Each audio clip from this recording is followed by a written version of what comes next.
തിരുവനന്തപുരത്തെ ഭാഷ അറിയാമല്ലോ. ഇതിന് മക്കളെ ഈ രാത്രിയൊക്കെ ഇറങ്ങി നടക്കണത് അവർ ഭക്ഷണം കഴിക്കാൻ വന്നാണ്. ടിപിയുടെ കാര്യമൊക്കെ അറിഞ്ഞൂടെ, സൂക്ഷിക്കണം കേട്ടോ. CMRലും എക്സാലോജിക്കും തെറ്റ് ചെയ്തിട്ടില്ല എന്ന് ഞങ്ങൾ പറയുന്നില്ല. അപ്പൊ KSADC മുഖ്യമന്ത്രിയുടെ മകൾ തെറ്റ് ചെയ്തിട്ടുണ്ടെന്ന് കോടതിയിൽ ഓപ്പണായിട്ട് അഡ്മിറ്റ് ചെയ്തു. പുതിയ അറിവാണ്. അഡ്മിറ്റ് ചെയ്തു. അത് നിങ്ങൾ ഓൺലൈൻ എടുത്ത് നോക്കിയോ.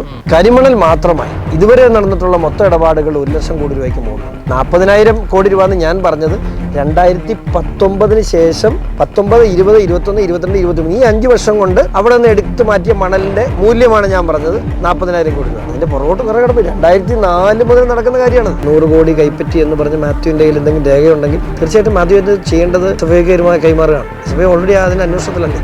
എന്നെ പോലും ആളുകൾക്ക് ഒരു സ്റ്റേജ് വരെ വിശ്വാസമില്ലായിരുന്നു. കാരണം ഇത് എവിടെയെങ്കിലും കോംപ്രമൈസ് ആവുമോ എന്നൊരു പേടി. പിണറായി വിജയനെതിരെ ഒരു തെളിവുകൊണ്ട് കൊടുക്കാൻ കേരളത്തിൽ BJP അധികാരത്തിൽ എത്തിക്കുക എന്നുള്ളതാണ് BJPയുടെ ഏറ്റവും സുവർണ്ണ കാലഘട്ടമാണ്. നരേന്ദ്രമോദിയുടെയും അമിത്ഷായുടെയും കാലഘട്ടമാണ്. ആ കാലഘട്ടത്തിൽ BJP അധികാരത്തിൽ എത്തിക്കാൻ പറ്റിയില്ലെങ്കിൽ പിന്നെ എന്തിനാ നമ്മൾ ഇതുമായിട്ട് നടക്കുന്നത്? ഞാൻ തിരിച്ചൊരു ചോദ്യം ചോദിക്കട്ടെ. ഈ ഇന്ത്യ ഭരിക്കുന്ന നരേന്ദ്രമോദിക്ക് ഈ പിണറായി വിജയനെ സഹായിച്ചിട്ട് എന്തെങ്കിലും കാര്യമുണ്ടോ? പിണറായി വിജയൻ ഒരു മോശക്കാരനാണെന്ന് ചേട്ടൻ കരുതുന്നുണ്ടോ? ഞാൻ മോശക്കാരനല്ലാത്തതുകൊണ്ടാണല്ലോ അദ്ദേഹമായി ഏറ്റുമുട്ടത്. മനസ്സിലായില്ല. ഞാൻ ഇപ്പോൾ നിൽക്കുന്നത് ഈരാറ്റുപേട്ടയിലാണ്. ഞാൻ എന്തിനാണ് ഈരാറ്റുപേട്ടയിൽ വന്നത് എന്ന് നിങ്ങൾ ചിന്തിക്കുന്നുണ്ടാകും. എല്ലാവരും ചിന്തിക്കുന്നത് ഞാൻ PC ജോർജിനെ കാണാൻ വേണ്ടിയാണെന്നാണ് കരുതുക. എന്നാൽ ഞാനിപ്പോൾ PC ജോർജിനെ കാണാൻ വേണ്ടിയല്ല, ഇന്ന് കേരളത്തിലെ ഏറ്റവും വലിയ സൂപ്പർ സ്റ്റാറായി മാറിയിട്ടുള്ള അദ്ദേഹത്തിൻ്റെ മകനെ ഷോൺ ജോർജിനെ കാണാനാണ് എത്തിയിട്ടുള്ളത്. നമസ്കാരം. നമസ്കാരം. താങ്കൾ ഇന്ന് കേരളത്തിലെ സൂപ്പർ സ്റ്റാറായിട്ട് മാറിയിരിക്കുകയാണല്ലോ. ആണോ? താങ്കളൊന്ന് പുറത്തിറങ്ങി നോക്കുമോ? ഒന്ന് ഇറങ്ങി നടക്കുമ്പോൾ എങ്ങനെയുണ്ട് അനുഭവങ്ങളൊക്കെ? പൊതുസമൂഹത്തിലേക്ക് ഇറങ്ങുമ്പം താങ്കളുടെ അനുഭവം എന്താണ്? ഞാൻ ഈ നാട് എറണാകുളം എനിക്ക് വലിയ വ്യത്യാസമൊന്നും തോന്നുന്നില്ല. കഴിഞ്ഞ ദിവസം തിരുവനന്തപുരം ചെന്നപ്പോൾ എനിക്ക് ആ വ്യത്യാസം ഫീൽ ചെയ്തു. ആളുകൾ വലിയൊരു സ്നേഹം കാണിക്കുന്നു എന്ന് കാണുമ്പോൾ നമ്മൾ ഉയർത്തിപ്പിടിച്ച ഒരു കാര്യം ജനങ്ങളെങ്ങനെ സ്വീകരിച്ചു എന്ന് വല്ലാണ്ട് തോന്നുന്നു. അതൊരു വലിയ സന്തോഷമാണ്. ആളുകൾ നമ്മളോട് കാണിക്കുന്നൊരു സ്നേഹവും കരുതലും ഒക്കെ ഒത്തിരി വലുതായി കാണും. അതായത് SFIO അന്വേഷണം, കേരളത്തിൻ്റെ മുഖ്യമന്ത്രി പിണറായി വിജയനും അതേപോലെ മകൾക്കുമെതിരെയുള്ള അന്വേഷണം, അത് ഇന്ന് കേരളത്തിൽ എല്ലാവരും ചർച്ച ചെയ്യുന്നതാണ്, കേരളത്തിന് പുറത്തും ചർച്ച ചെയ്യുന്നതാണ്. അതിൻ്റെ പരാതിക്കാരനാണ് താങ്കൾ. അതുകൊണ്ടാണ് താങ്കൾ ഇന്ന് ഏറ്റവും അധികം ശ്രദ്ധിക്കപ്പെടുന്നത്. ഞാൻ അതിലേക്കല്ല ചോദ്യം. താങ്കൾ ഇത്തവണ ഏറ്റവും ശ്രദ്ധിക്കപ്പെടുന്ന മറ്റൊരു കാര്യത്തിലൂടെയാണ്. പ്രധാനമന്ത്രി കേരളത്തിൽ ഇറങ്ങിയപ്പോൾ അദ്ദേഹത്തെ സ്വീകരിക്കാൻ വേണ്ടി താങ്കളും എത്തിയിരുന്നു. താങ്കൾക്കുണ്ടായ അനുഭവം എന്താണ്? അത് വിവരിക്കാൻ കഴിയുന്നതിനപ്പുറമല്ല. എന്നോട് രാവിലെയാണ് ഞാൻ ഈ എൻ്റെ ഉത്തരവാദിത്വം എയർപോർട്ടിലാണ് അദ്ദേഹത്തെ സ്വീകരിക്കുക എന്നതാണ്. പാർട്ടിയിൽ നിന്നും സംസ്ഥാന പ്രസിഡന്റ് സുരേന്ദ്രൻ ചേട്ടന്, സംസ്ഥാനത്തിൻ്റെ ചുമതലയുള്ള പ്രകാശ് ജാവ്ദേക്കർജി, ഞാൻ ആണ് പാർട്ടിയിൽ നിന്നും ഔദ്യോഗികമായിട്ട് ചുമതല ഉണ്ടായിരുന്നത്. അദ്ദേഹം വന്നിറങ്ങി ആദ്യം സുരേന്ദ്രൻ ചേട്ടനാണ് നിന്നത്, അതിനുശേഷം പ്രകാശ് ജി ഉണ്ടായിരുന്നു. അതിന് ശേഷമാണ് ഞാനൊന്ന്. അപ്പോൾ എൻ്റെ അടുത്തോട്ട് വന്നപ്പം പ്രകാശ് ഇങ്ങനെ പരിചയപ്പെടുത്തി, ഇതാണ് ഷോൺ ജോർജ്, PC ജോർജിനും. അദ്ദേഹം എൻ്റെ കയ്യിൽ കയറി പിടിച്ചു. വലിയൊരു അനുഭവം. എനിക്ക് എന്ത് പറയണമെന്ന് അറിയാൻ പറ്റാത്ത ഞാൻ കുറച്ചു നേരം, കാരണം നമ്മൾ കണ്ടിട്ടും കേട്ടിട്ടും അങ്ങനെ ഒന്ന് അടുത്ത് വരുമ്പം തന്നെ ഒരു ഭയങ്കര ഗ്രേസാണ് നമുക്ക്. അദ്ദേഹത്തിൻ്റെ മുഖത്തോട്ട് നോക്കാൻ തന്നെ നമുക്കൊരു ഭയങ്കര പ്രഭയാണ്. അങ്ങനെ എനിക്ക് ശരിക്കും പറഞ്ഞാൽ എനിക്കൊന്നും തിരിച്ചു പറയാൻ പറ്റിയില്ല. അത് അത്ര നല്ലൊരു ഇട്ടിട്ട് പ്രധാനമന്ത്രി നേരിട്ട് ഇങ്ങോട്ട് ഇറങ്ങി വന്നായിരുന്നു. അതെ അതെ അതെ, ഇന്ത്യൻ പ്രധാനമന്ത്രി നല്ല അതിനപ്പുറത്തേക്ക് ഞാൻ പറഞ്ഞില്ല. ആ ഒരു പ്രഭയുടെ മുമ്പിൽ നമ്മൾ എന്തോ കുറച്ചു നേരം സ്റ്റണ്ടായിപ്പോയി. അതാണ് എനിക്ക് ഉണ്ടായിരുന്നത്. വലിയൊരു സന്തോഷം. ആ കൈകൾ തൊട്ടപ്പോൾ തന്നെ ഒരു അഭിമാനം. നമ്മളൊരു ആ കൈകളിൽ സുരക്ഷിതമാണെന്നുള്ളൊരു സുരക്ഷിതത്വ ബോധം. അങ്ങനെ എനിക്ക് ഒത്തിരി ഫീലിംഗ് ആ സമയത്ത് ഉണ്ടായി. താങ്കൾക്ക് പെട്ടെന്ന് തന്നെ ഇത്ര വലിയൊരു പൊസിഷനിലേക്ക് എത്തിപ്പെടുന്നു താങ്കൾ ചിന്തിച്ചിരുന്നു? ഞാൻ ഒരു പൊസിഷനിലും എത്തിപ്പെട്ടിട്ടുള്ള ഒരാളല്ല. ഞാൻ നേരത്തെ ഇപ്പോൾ ഈ ജില്ലാ പഞ്ചായത്തിൻ്റെ ഡിവിഷണൽ മെമ്പറാണ്. ഞാൻ പാർട്ടിയിൽ ഒരു പൊസിഷനിലും ഇല്ല. എനിക്ക് ആകെപ്പാടെ 3 മെമ്പർഷിപ്പ് മാത്രമേ ഉള്ളൂ ഇപ്പോഴും. എനിക്ക് അങ്ങനെ പാർട്ടി എന്ത് ചുമതല ഏൽപ്പിച്ചാലും അത് നിർവഹിക്കാൻ ഞാൻ ബാധ്യസ്ഥനാണ്. എനിക്ക് അങ്ങനെ പ്രത്യേകിച്ച് ഒരു പൊസിഷനും കിട്ടിയിട്ടില്ല. അങ്ങനെ ഒരു പൊസിഷനിലേക്ക് എത്തണമെങ്കിൽ താങ്കൾ അത്രയും വലിയ ഒരു സംഭവം അവരെ മുന്നിൽ ചെയ്തിരിക്കുന്നു എന്നുള്ളത് കൊണ്ടാണല്ലോ താങ്കൾ അംഗീകരിക്കുന്നത്. ഞാൻ പറഞ്ഞില്ല, എനിക്ക് ബോധ്യമുള്ളൊരു കാര്യമാണ് ഞാൻ കോടതിയുടെ മുമ്പിലും അതിനുശേഷം ഇപ്പോൾ പൊതുസമൂഹത്തിലും ഇപ്പോൾ അന്വേഷണം വരെ എത്തി നിൽക്കുന്നൊരു കാര്യം. അത് എൻ്റെ മുമ്പിൽ വന്നൊരു വിഷയത്തെ എനിക്ക് അവഗണിക്കാൻ മേലാത്ത സാഹചര്യം. ഞാൻ നേരത്തെ പറഞ്ഞിട്ടുണ്ട്, ഇത്രയും കാര്യങ്ങളിലേക്ക് ഡെപ്തിലേക്ക് ഞാൻ അറിഞ്ഞിട്ട് അതിൽ ഇനി ആ നടപടിയായും ഞാൻ മുമ്പോട്ട് പോയില്ലെങ്കിൽ ഒരു പൊതുപ്രവർത്തകനായി ഈ സമൂഹത്തിൽ അവശേഷിക്കാൻ എനിക്ക് അധികാരമില്ല അല്ലെങ്കിൽ അവകാശമില്ല എന്നുള്ള ബോധ്യത്തിലാണ് ഞാൻ മുമ്പോട്ട് പോയത്. ഇപ്പോൾ ആളുകൾ ഇന്നലെ ഞാൻ രാത്രിയിൽ ഭക്ഷണം കഴിക്കാൻ വേണ്ടി തിരുവനന്തപുരത്ത് കോട്ടൺ സ്കൂളിൻ്റെ അവിടെ ഒരു തട്ടുകടയിൽ ഭക്ഷണം കഴിച്ചിട്ടുണ്ട്. ഞാൻ എൻ്റെ 6 സുഹൃത്തുക്കളുണ്ട്, ഞങ്ങളെല്ലാവരും കൂടെ ഭക്ഷണം കഴിച്ചുകൊണ്ടിരിക്കുന്നു. കുറേ ആളുകൾ വന്ന് സംസാരിച്ചു, നന്നായി എന്നൊക്കെ പറഞ്ഞ് സ്നേഹം പറഞ്ഞിട്ട് പോയി. അതിനൊരു ചേട്ടൻ വന്നിട്ട് ഭയങ്കര സ്നേഹം പറഞ്ഞു എന്നോട് പറഞ്ഞിട്ട്, അപ്പോൾ തിരുവനന്തപുരത്തെ ഭാഷ അറിയാമല്ലോ, ഇതിന് മക്കളെ ഈ രാത്രിയൊക്കെ ഇറങ്ങി നടക്കണത്. ഞാൻ പറഞ്ഞു ഭക്ഷണം കഴിക്കാൻ വന്നാണ്. TP-യുടെ കാര്യമൊക്കെ അറിഞ്ഞൂടെ, സൂക്ഷിക്കണം കേട്ടോ. അവിടെ നിന്ന ആളുകൾ ഒത്തിരി ആളുണ്ട്, എല്ലാവരും ഭയങ്കരമായിട്ട് ചിരിച്ചു. TP-യുടെ കാര്യമൊക്കെ അറിഞ്ഞൂടെ, സൂക്ഷിക്കണം കേട്ടോ. അല്ല അതല്ല, അപ്പം നമ്മൾ മനസ്സിലാക്കേണ്ടത് എനിക്കൊന്നും സംഭവിക്കരുത് എന്ന് പ്രാർത്ഥിക്കുന്ന ആളുകളുണ്ട്. അല്ല, നമുക്ക് അങ്ങനെ ഒരു പ്രശ്നമില്ലല്ലോ. നമ്മൾ അത് അങ്ങനെയൊന്നും കണ്ടിട്ട് എവിടെയും ഒതുങ്ങിക്കൂടാനോ എടുത്ത നിലപാടിൽ നിന്ന് പുറകോട്ട് പോകാനോ തീരുമാനിക്കുന്ന ആളുകളല്ലല്ലോ നമ്മൾ. താങ്കൾ എത്തി നിൽക്കുന്നത് കേരളത്തിലെ ഏറ്റവും വലിയ അഴിമതിയുടെ മുന്നിലാണ് എത്തി നിൽക്കുന്നതെന്ന് പറഞ്ഞാൽ ശരിയാണോ? 100%. കേരളം കണ്ടതിലെ ഒരുപക്ഷെ ഇന്ന് വരെയും കേരളം കണ്ടതിലെ ഏറ്റവും വലിയ അഴിമതിയുടെ മുന്നിലാണ് നിൽക്കുന്നത്. അത് തെളിയിക്കുക, പുറംലോകത്തെത്തിക്കുക, ശിക്ഷ മേടിച്ചു കൊടുക്കുക എന്നുള്ള വലിയ കർത്തവ്യം എൻ്റെ മുമ്പിലുണ്ട്. അത് ഞാൻ ഇപ്പോൾ നിൽക്കുന്ന പ്ലാറ്റ്ഫോമിൽ നിന്ന് എനിക്കത് സാധിക്കാൻ കഴിയും എന്നുള്ള വലിയ ആത്മവിശ്വാസം എനിക്കുണ്ട്. അപ്പം താങ്കളുടെ പിതാവിനെ അറസ്റ്റ് ചെയ്ത് നന്നായി എന്നിപ്പം കരുതുന്നുണ്ടോ? ഒരിക്കലുമല്ല. അറസ്റ്റ് ചെയ്ത സമയത്ത് നമുക്ക് ആർക്കും അത്ര സുഖമുള്ള കാര്യമല്ലല്ലോ. പക്ഷേ പലപ്പോഴും ഇപ്പോൾ കഴിഞ്ഞ ദിവസം എന്നോട് ഓഫീസിൽ വന്നിരുന്ന നമ്മുടെ പാർട്ടിക്കാർ കുറേ പേര് ചർച്ച ചെയ്ത് പറഞ്ഞു, 2021 PC ജോർജിൻ്റെ തോൽവി നന്നായെന്ന് ഇപ്പോൾ തോന്നുന്നു. അറസ്റ്റിൻ്റെ കാര്യമല്ല, തോൽവി നന്നായെന്ന് തോന്നുന്നു. കാരണം അല്ലെങ്കിൽ BJP എന്നൊരു തീരുമാനത്തിലേക്ക് നമ്മൾ ഇത്ര പെട്ടെന്ന്, അല്ലെങ്കിൽ അങ്ങനെ ഒരു തീരുമാനമെടുക്കാൻ ചിലപ്പോൾ ഒരു പക്ഷേ 1-2 വർഷം കൂടി ഇനി മുമ്പോട്ട് പോയേനെ.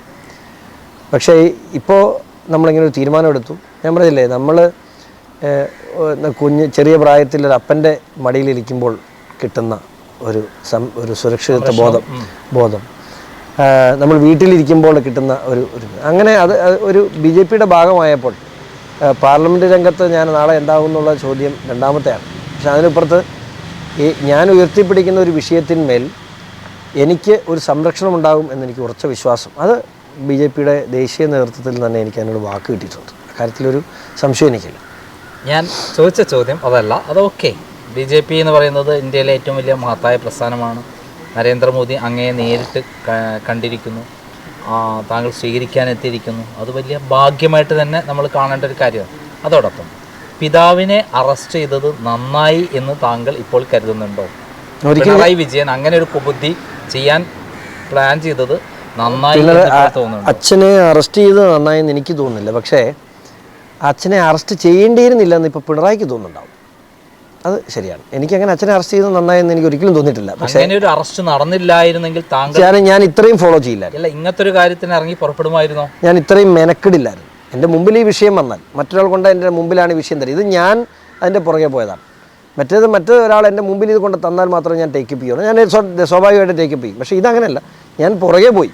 എന്തുകൊണ്ടാണ്? എൻ്റെ മനസ്സിലുണ്ടായിരുന്ന ഒരു ചിന്താഗതി കൊണ്ട് തന്നെയാണ്, ആ വിഷമം കൊണ്ട് തന്നെയാണ് മെനക്കെട്ട് പുറകെ പോയത്. അതായത് താങ്കളുടെ പിതാവിനെ അന്യായമായി വീട്ടിൽ വെച്ച് പുലർക്കാലത്ത് പോലീസ് വളഞ്ഞ് അറസ്റ്റ് ചെയ്ത് കൊണ്ടുപോയപ്പോൾ താങ്കളുടെ മനസ്സിലുണ്ടായ ഒരു തിരിച്ചടി തന്നെയാണല്ലോ ഇത്തരം കാര്യത്തിൻ്റെ പിന്നിൽ പോകാൻ കാരണം? ആണ്, തീർച്ചയായിട്ടും.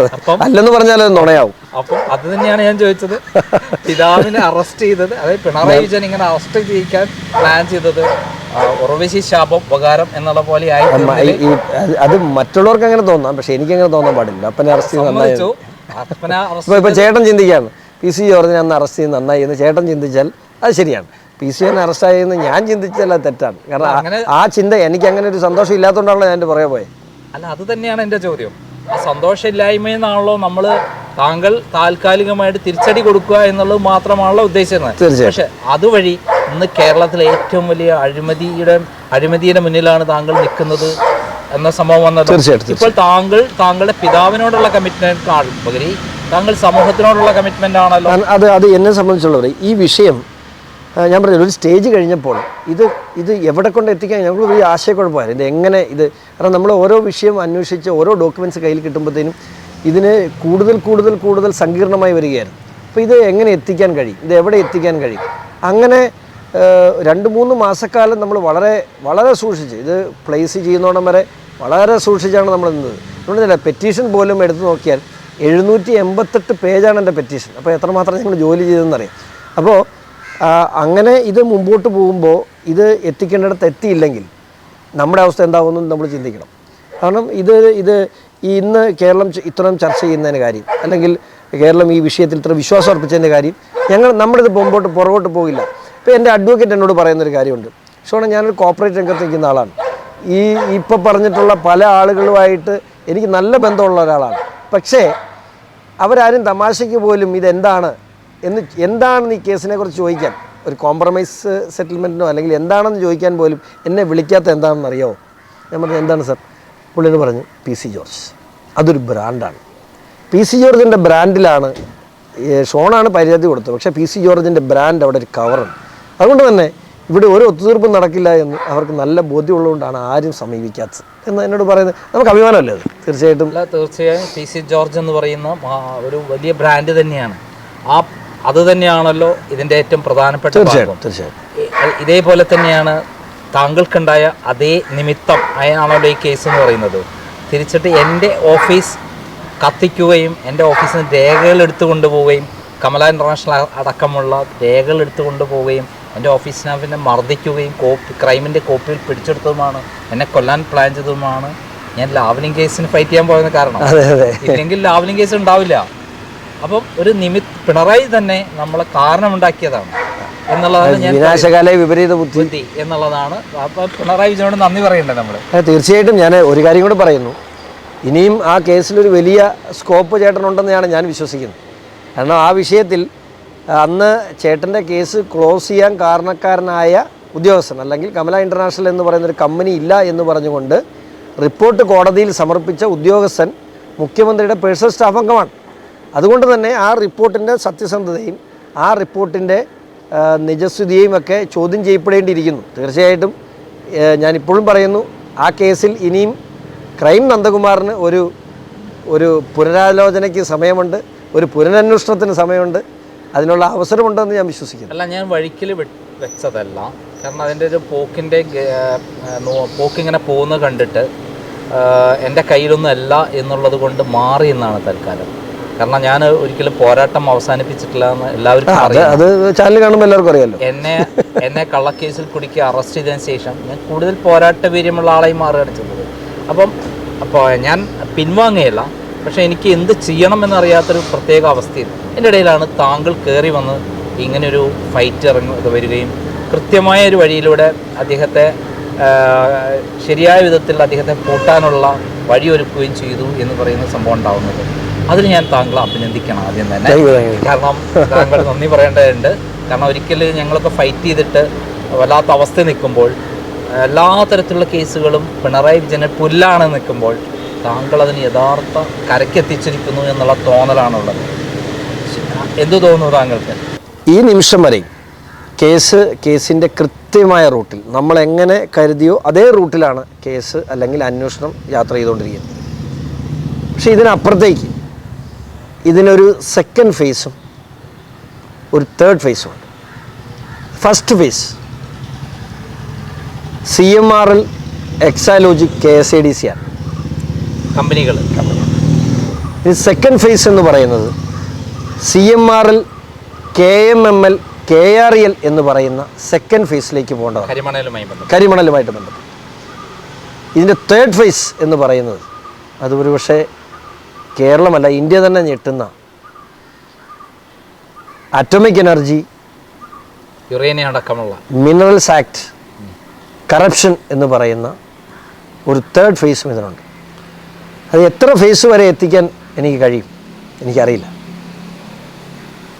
തീർച്ചയായിട്ടും പ്രധാനമന്ത്രിയുടെ ശ്രദ്ധയിലേക്ക് എത്തേണ്ട കുറേ കാര്യങ്ങൾ ഞാൻ നേരിട്ട് പ്രധാനമന്ത്രിയായിട്ട് ഈ വിഷയം ചർച്ച ചെയ്യാൻ പറ്റുന്ന സാഹചര്യമല്ല. പക്ഷേ അദ്ദേഹത്തിൻ്റെ ഓഫീസിന് കാര്യങ്ങളെല്ലാം കൃത്യമായി അറിയാം.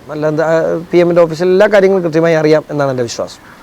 കാരണം ഇത്രയും പ്രമാദമായൊരു കേസാണ്.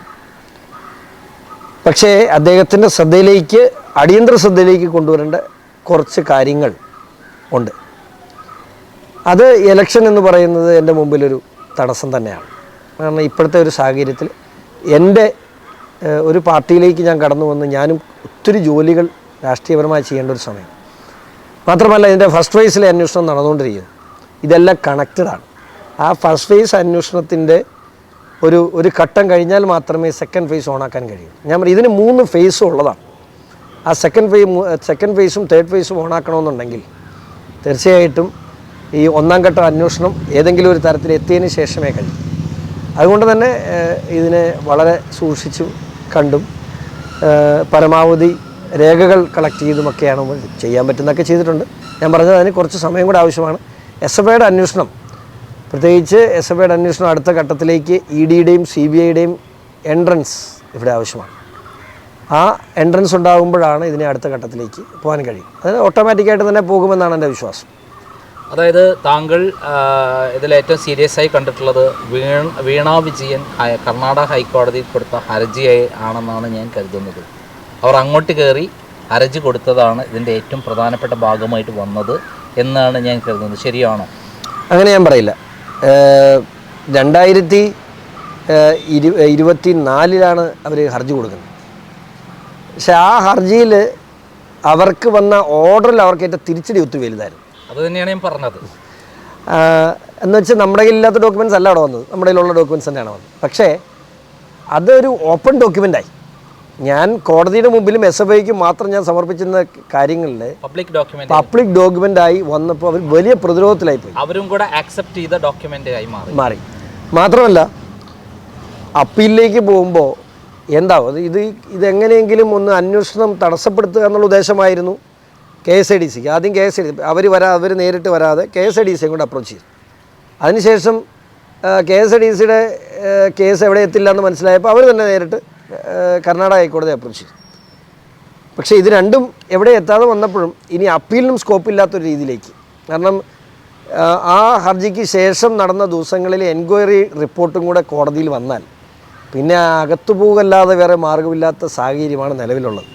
അപ്പം അതുകൊണ്ട് അവർക്ക് അപ്പീലിന് സ്കോപ്പില്ല. ശരിക്കും അവർ മണ്ടത്തരമാണെന്ന് ചോദിച്ചാൽ മണ്ടത്തരമല്ല, അവർക്ക് തടസ്സപ്പെടുത്താൻ അവർ ശ്രമിച്ചു. പക്ഷേ ആ ഓർഡർ അവർക്ക് ഭയങ്കരമായ ക്ഷീണം ചെയ്തു എന്നുള്ള കാര്യത്തിൽ സംശയം. അതല്ലായിരുന്നെങ്കിൽ അവർക്ക് സമൻസ് അയച്ച് വന്നില്ലായിരുന്നെങ്കിൽ അവരെ വേണമെങ്കിൽ അറസ്റ്റ് ചെയ്ത് കൊണ്ടുപോകാൻ പറ്റുമായിരുന്നു. അതിപ്പോഴും ചെയ്യാമല്ലോ. അതെ, അല്ല അത് സംബന്ധിച്ചു. പക്ഷെ അവർ സമൻസ് അയച്ച് കൊടുത്തിരുന്നല്ലോ.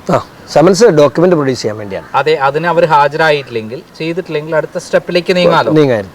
ആ ഇതിലേക്ക് കടക്കുന്നതിന് മുമ്പ് ഇനി വേറൊരു മാർഗമില്ല എന്ന് വിചാരിച്ചിട്ടാണ് അവർ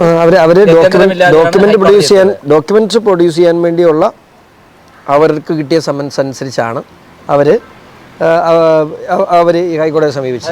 അതായത് ഷോൺ ജോർജ് കൊടുത്ത SFI അന്വേഷണം ആവശ്യപ്പെട്ടുള്ള ഹൈക്കോടതി ഹർജിയിൽ KSIDC അതിനെ സ്റ്റേ ചെയ്യാൻ ശ്രമിച്ചെങ്കിലും അത് നടന്നില്ല. ആ വഴിക്ക് ശ്രമിച്ചത് നടന്നില്ല എന്ന് കണ്ടപ്പോൾ പിന്നീട് അവർ കുടുങ്ങുമെന്നുള്ള സമയത്താണ് അവർ തന്നെ ആയുധവുമായിട്ട് അവിടെ എത്തിയിരിക്കുന്നത്. ബാംഗ്ലൂർ. അതിനുശേഷം ഉണ്ടായുള്ള ഡെവലപ്മെന്റ് എന്താണ്?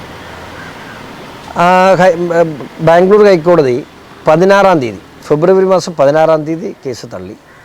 അതിനുശേഷം 24-നാണ് കേരള ഹൈക്കോടതിയിൽ കേസ് വന്നത്.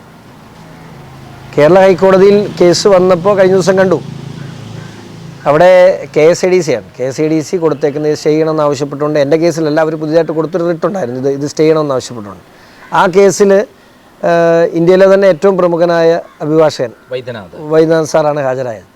പക്ഷെ അദ്ദേഹം അവിടെ പറഞ്ഞത്, അത് മാധ്യമങ്ങൾ അത്ര ശ്രദ്ധിച്ചില്ല, എക്സാലോജിക്കും CMRലും തെറ്റ് ചെയ്യോ ഇല്ലയോ എന്നൊന്നും ഞങ്ങൾ പറയുന്നില്ല. സെറ്റ് ചെയ്തിട്ടില്ല എന്ന് ഞങ്ങൾ പറയുന്നില്ല, തെറ്റ് ചെയ്തുകൊണ്ടല്ല. CMRലും എക്സാലോജിക്കും തെറ്റ് ചെയ്തിട്ടില്ല എന്ന് ഞങ്ങൾ പറയുന്നില്ല. അപ്പോൾ KSIDC മുഖ്യമന്ത്രിയുടെ മകൾ തെറ്റ് ചെയ്തിട്ടുണ്ടെന്ന് കോടതിയിൽ ഓപ്പണായിട്ട് അഡ്മിറ്റ് ചെയ്തു. അതൊരു പുതിയ അറിവാണ്. അഡ്മിറ്റ് ചെയ്തു. അത് നിങ്ങൾ ഓൺലൈൻ എടുത്ത് നോക്കിയോ. KSIDCയും CMRലും തെറ്റ് ചെയ്തിട്ടില്ല എന്ന്, CMRലും എക്സാലോജിക്കും തെറ്റ് ചെയ്തിട്ടില്ല എന്ന് ഞങ്ങൾ പറയുന്നില്ല. പക്ഷെ അവിടെ KSIDCക്ക് പങ്കില്ല. ഞങ്ങളുടെ ഒരു നോമിനി ഡയറക്ടർ മാത്രമാണ് അവിടെ ഉള്ളത്. ആ nominee director day to day ആക്ടിവിറ്റീസിൽ പങ്കില്ലായിരുന്നു. അപ്പോൾ കോടതി ചോദിച്ചൊരു ചോദ്യമുണ്ട്, നിങ്ങൾ ഡേ ടു ഡേ ആക്ടിവിറ്റീസിൽ പങ്കില്ലായിരുന്നു, നിങ്ങൾക്ക് 13.41 ഷെയർ ഉണ്ട്, പ്രൊമോട്ടർ നോമിനി ഡയറക്ടറാണ്, എന്നിട്ടും നിങ്ങളിതൊന്നും അറിഞ്ഞില്ല. ഡയറക്ടർമാർ ഇപ്പോൾ കോടതി തന്നെ പറഞ്ഞു, ഞാനുൾപ്പെടെയുള്ള ആളുകൾ ഇപ്പോൾ എല്ലാ കമ്പനിയിൽ നിന്നും രാജിവെച്ചു. കാരണം ഡയറക്ടർക്ക് ഇവൻ ഈ അവിടെ പ്രസൻ്റ് അല്ലെങ്കിൽ പോലും റെസ്പോൺസിബിലിറ്റി ഉണ്ടോ എന്നുള്ള കോടതി വിധി നിലനിൽക്കുകയാണ്. ആ ഒരു സാഹചര്യത്തിൽ ഒരു സർക്കാർ സ്ഥാപനം ഇത്തരത്തിൽ ഞങ്ങൾക്ക് ഇതിനെക്കുറിച്ച് തട്ടിപ്പുകളെക്കുറിച്ച് അന്വേഷിച്ച് അറിയത്തില്ല, പക്ഷേ പബ്ലിക്കിൻ്റെ മണിയാണ് ഇതിനകത്ത് വന്നിട്ടുള്ളത്. അങ്ങനെ ഒരു സാഹചര്യത്തിൽ നിങ്ങൾ യഥാർത്ഥത്തിൽ നിങ്ങൾ ഇപ്പോൾ പറഞ്ഞ സ്റ്റാൻഡ് നിങ്ങൾ വളരെ മോശമായൊരു നിലപാടല്ല നിങ്ങൾ സ്വീകരിക്കുന്നത്. ഒരു പബ്ലിക് ഡൊമൈനിൽ ഒരു പബ്ലിക് മണി ലൂട്ട് ചെയ്യപ്പെട്ടു എന്ന് ഇവിടെ ഒരു ആരോപണം ഉണ്ടായിരിക്കുന്നു. ആ ആരോപണം നിങ്ങൾ പറയുന്നത് ഞങ്ങൾക്ക് അതിനെക്കുറിച്ച് അറിയത്തില്ല. അതപ്പോൾ ആ ആരോപണം അന്വേഷിക്കാൻ ഒരു ഏജൻസി വരുമ്പോൾ അതിനെ തടസ്സപ്പെടുന്നത് ശരിയാണോ എന്ന് സത്യം പറഞ്ഞാൽ അവർക്ക് മറുപടി ഇല്ലാതായിപ്പോയി.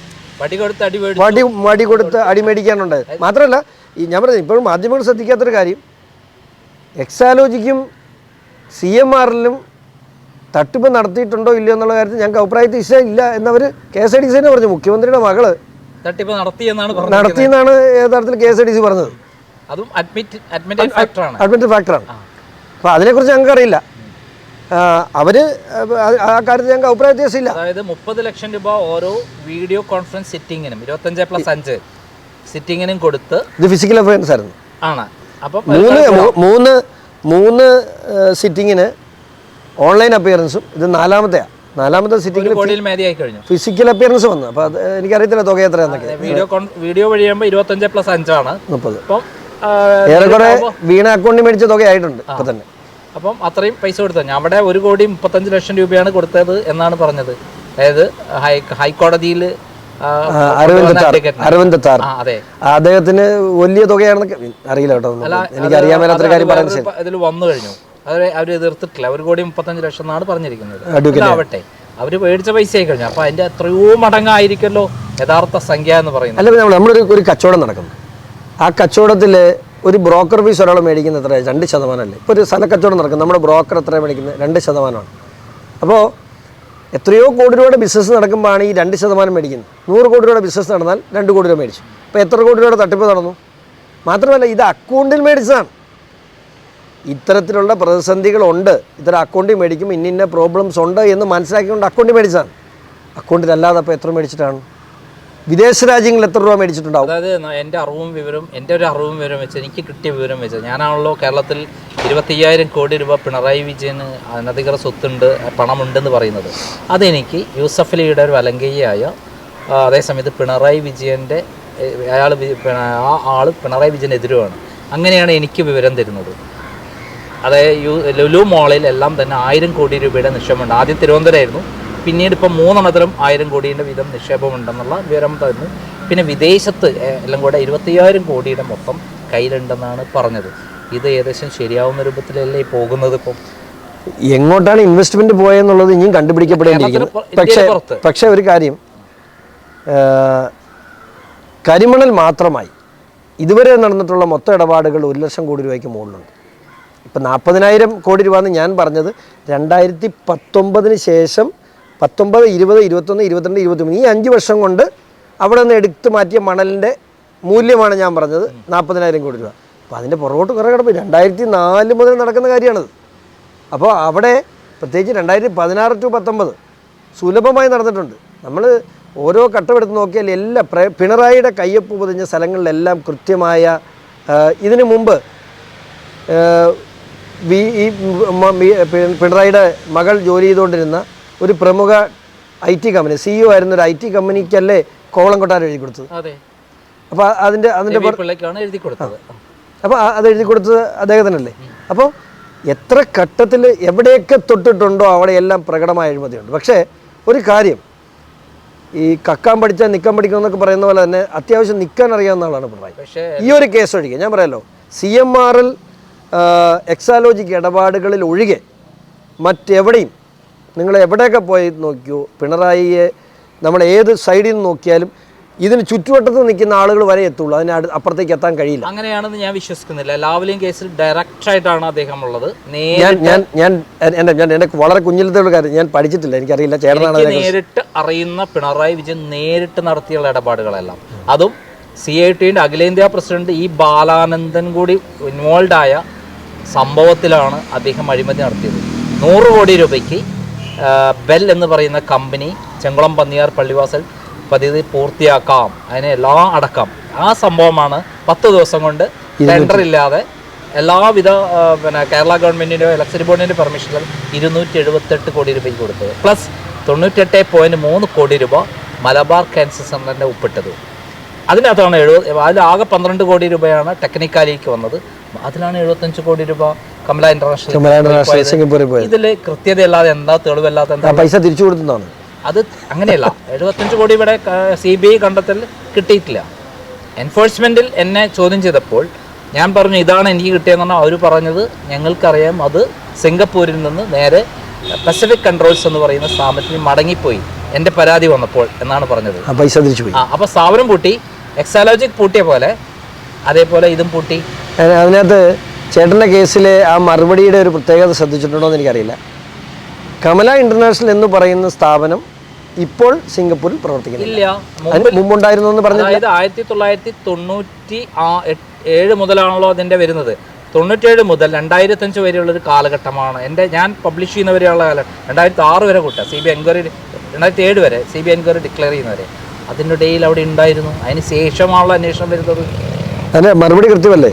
അതെ, 2008 അന്നല്ലേ? 2008 ഈ മറുപടി കൊടുക്കുന്നത് 2008 എന്റെ പരാതി 2006 ഇങ്ങനെ ഒരു കമല ഇന്റർനാഷണൽ എന്ന് പറയുന്ന കമ്പനി ഇപ്പോൾ സിംഗപ്പൂരിൽ പ്രവർത്തിക്കുന്നില്ല. അപ്പോൾ മുമ്പ് ഉണ്ടായിരുന്നോ? അതെ, അതാണ് ചോദ്യത്തിന്റെ ഉത്തരവല്ലേ കമ്പനി അവിടെ കിട്ടുള്ളൂ. അല്ല, ഇപ്പോൾ എക്സാലോജിക് എന്ന കമ്പനി ഉണ്ടായിരുന്നോ? ഇല്ല, ഇപ്പോൾ നിലവില്ല. പറഞ്ഞ ആ കേസ് നിൽക്കുമോ? ഇതേപോലെയാണ് എന്റെ കേസ്. എക്സാലോജിക് ഇല്ല, ഗവൺമെന്റ് ആണ്.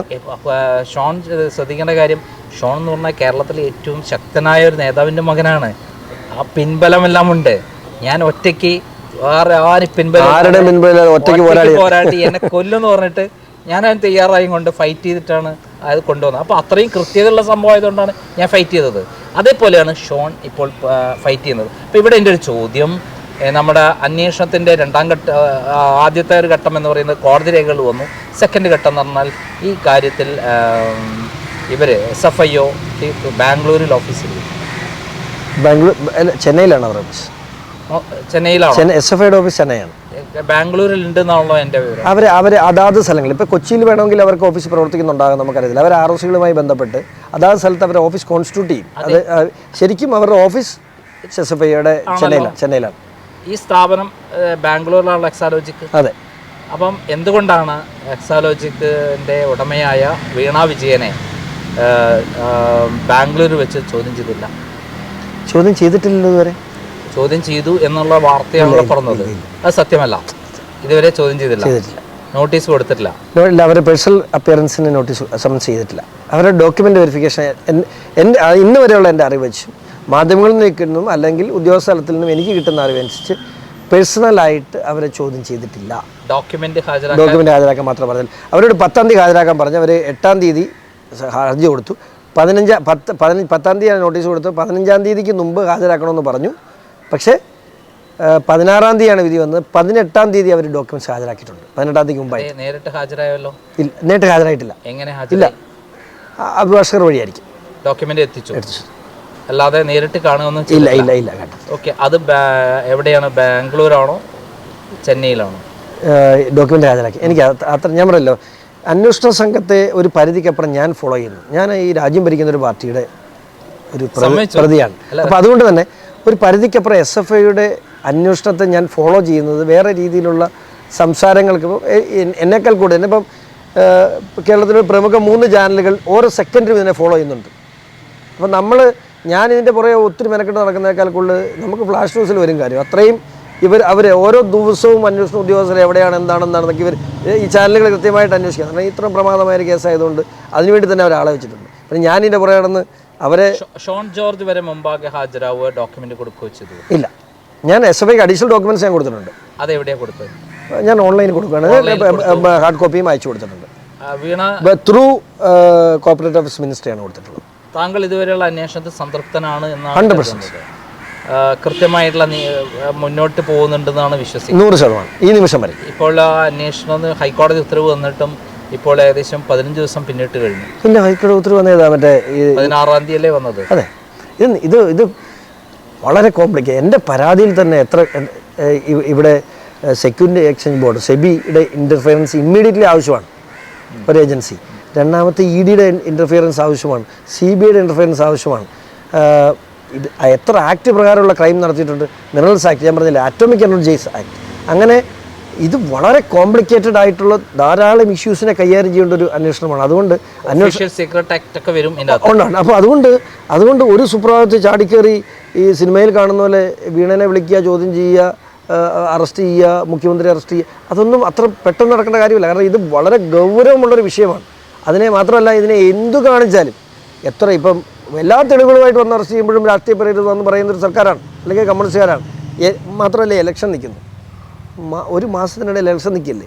അപ്പോൾ ഏതൊരു സ്റ്റെപ്പിനെയും അത്രയും സൂക്ഷ്മമായി, ഞാനാണ് എൻക്വയറി ഓഫീസറുടെ സ്ഥാനത്തെങ്കിൽ ഞാൻ ഇതിനേക്കാൾ കോൺഷ്യസ് ആവും.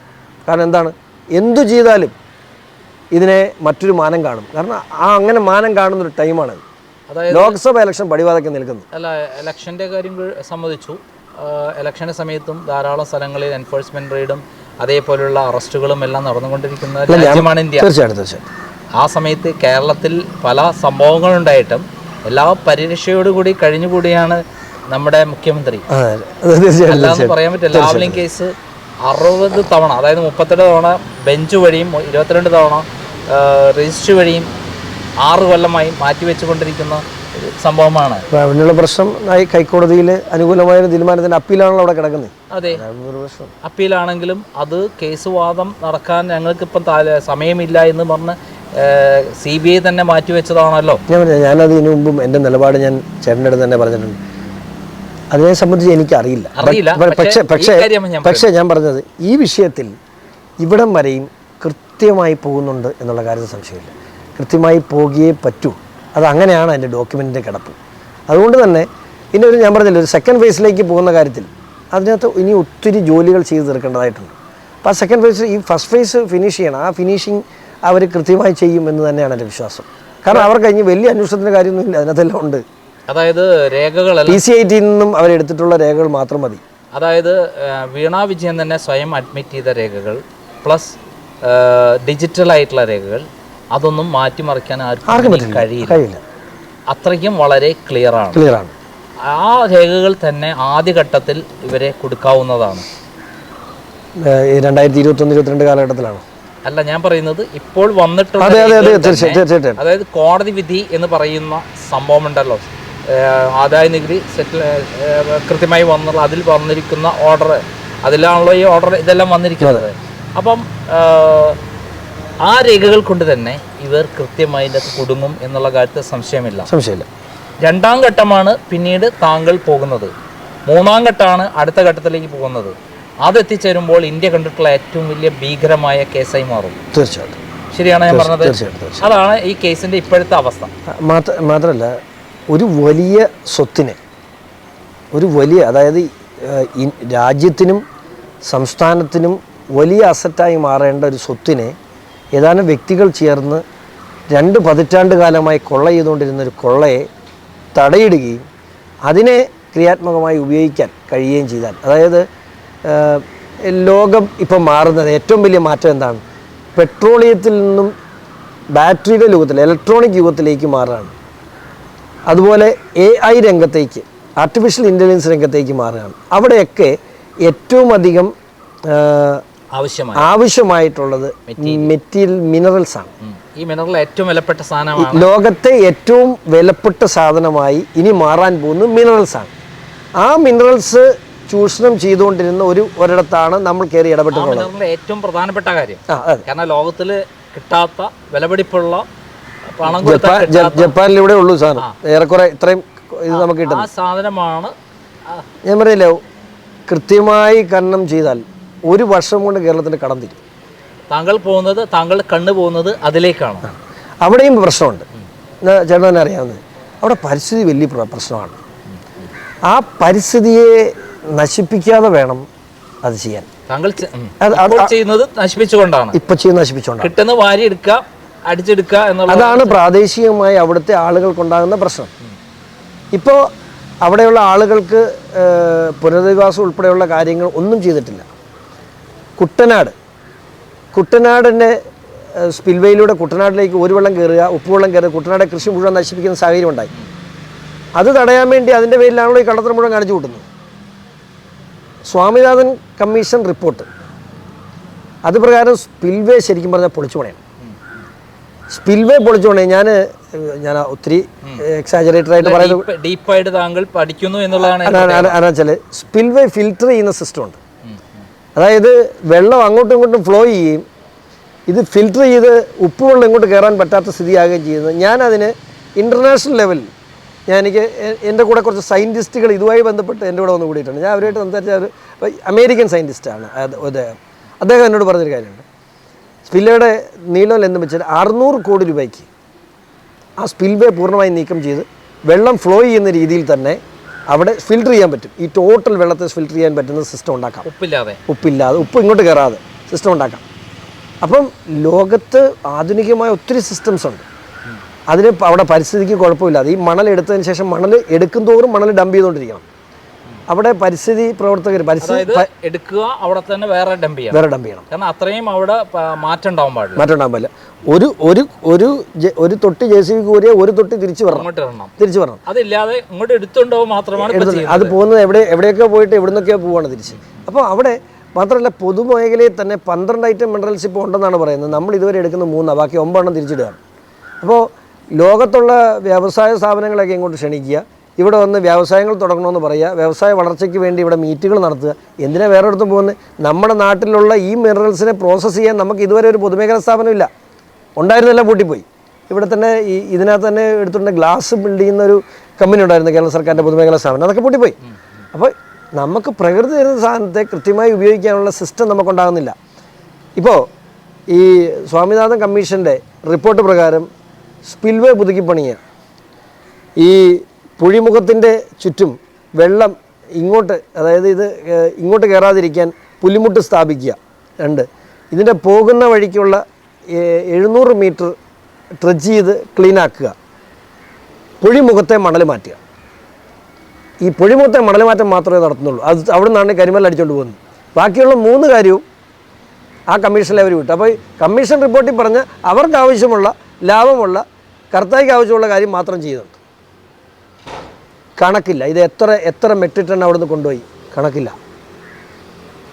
അത് എടുത്തുകൊണ്ട് പോകുന്നതിന് കൃത്യമായ സർക്കാർ മാനദണ്ഡമുണ്ട്, അതിന് കണക്കില്ല. 30,000 രൂപ വിലയുള്ള സാധനം എടുത്തുകൊണ്ട് പോകുന്നത് 464 രൂപയ്ക്ക്, അതിനും കണക്കില്ല. ഇതിന് എത്ര രൂപ വന്നിട്ടുണ്ട്, ഇതിന് കണക്കില്ല. വിവരാവകാശം കൊടുത്താൽ തട്ടി കളയും. ഇതാണ് അവിടെ നടക്കുന്നത്. നമ്മൾ ചിന്തിക്കുന്നതിലപ്പുറമുള്ള കോടാനുകോടി രൂപയുടെ സംഭവമാണ് പോയിരിക്കുന്നത്. ഞാൻ അറിഞ്ഞിടത്തോളം 2019 വരെയാണ് പിണറായി വിജയൻ ആദ്യം ലിമിറ്റഡ് ആയിട്ട് പണം വാങ്ങിയത്. അതിലാണ് 100 കോടി എന്നൊക്കെ പറയുന്നത്. പാർട്ണർഷിപ്പ് ആയെന്ന് തോന്നുന്നു. പിന്നീട് ഇവർ ഈക്വൽ ഫൈറ്റായി ബാർഗെയിൻ ചെയ്ത് കമ്പിളി വാരിക്കൊണ്ടുപോകാനുള്ള എല്ലാ സംവിധാനവും അവിടെ നിന്ന് ചെയ്തല്ലോ. അതിനുശേഷമാണ് ഈ പണം ഈ ഭാഗത്തോട് ഒഴുകാൻ തുടങ്ങിയത്. പിണറായി വിജയൻ പഠിക്കുന്നത് തന്നെ ഇതിൽ പിണറായി വിജയനല്ല ആദ്യം കാശ് വാങ്ങുന്നത്. EP ജയരാജനാണ് 25 കോടി രൂപ പിണറായി വിജയൻ്റെ പേര് വാങ്ങിയത് എന്നുള്ള വിവരമാണ് എനിക്കുള്ളത്. അത് ഞാൻ ആദ്യം പബ്ലിഷ് ചെയ്തിരുന്നു. അത് പിണറായി വിജയൻ അമേരിക്കയിലേക്ക് പോയ സമയത്ത് പിണറായി വിജയൻ്റെ പേര് EP ജയരാജൻ വാങ്ങുകയും അത് പിന്നീട് അദ്ദേഹം അറിയുകയും പിന്നീടാണ് പിണറായി വിജയൻ ഇതിൻ്റെ എല്ലാ കാര്യം പഠിക്കുകയും പിന്നീട് ഈ വഴി ഇതിന് ഇത്ര വരുമാനമുണ്ട് എന്നും പിന്നെ ഡീറ്റെയിൽ ആയി പഠിച്ചപ്പോഴാണ്. അല്ല, ഒരു കാര്യം പറയാമല്ലോ, ഇപ്പോഴും പിണറായി വിജയൻ എത്രമാത്രം അറിയാമെന്നറിയത്തില്ല. കേരളത്തിലെ രാഷ്ട്രീയക്കാർ ഇവരെല്ലാം കളിപ്പിക്കുക. കാരണം ഇതിൻ്റെ മൂല്യം വെച്ച് അത്ര ഒന്നും നമ്മുടെ നേതാക്കന്മാരൊന്നും എല്ലാവരും മേടിക്കാത്തൊരു കുറവാണ് അവിടുന്ന്. എങ്കിൽ പോലും ഇതിന് ഇത്രയും വലിയൊരു സ്വത്താണ് ഇതെന്ന് പലർക്കും അറിയില്ലായിരുന്നു എന്നുള്ളത് സത്യമാണ്. പല നേതാക്കന്മാരും അവിടെ നിന്ന് പൈസ മേടിച്ചിട്ടുണ്ട്. പൈസ മേടിച്ചവർക്കൊന്നും. വേറൊരു കാര്യം കൂടി അതിൻ്റെ പറയാം, നമ്മൾ കുട്ടനാട് താഴ്ന്ന് കടലിനേക്കാട് താഴെ ഇതാണ്. ഇപ്പോൾ ഈ ഇത് എടുത്തു പോയി കഴിഞ്ഞാൽ കടൽ അങ്ങോട്ട് കയറില്ല. ഇപ്പോൾ കുട്ടനാട് കംപ്ലീറ്റ് വെള്ളത്തിനടിയിലാവില്ലേ? അല്ല, ഇത് ഡംപ് ചെയ്തുകൊണ്ടിരിക്കുകയല്ലേ. ഇവിടെയുള്ള പ്രശ്നം ഇതിന് കണക്കില്ലാത്തതിൻ്റെ കാര്യം എന്താണ്? ഇന്ന് ഡ്രഡ്ജ് ചെയ്ത് ഇന്ന് എക്സ്കവേറ്റ് ചെയ്ത് മാറ്റുന്ന മണൽ പിറ്റേ ദിവസം രാവിലെ അവിടെ വീണ്ടും ഉണ്ട്. അപ്പോൾ ഇതിന് കണക്കില്ല, ഇതിങ്ങനെ വന്നുകൊണ്ടിരിക്കില്ലേ ഇത് ഓരോ ദിവസവും. മാത്രമല്ല ഈ ഇലുമിനേറ്റ് എന്ന് പറയുന്ന സാധനത്തിൻ്റെ ഡെൻസിറ്റി കൂടുതലാണ്.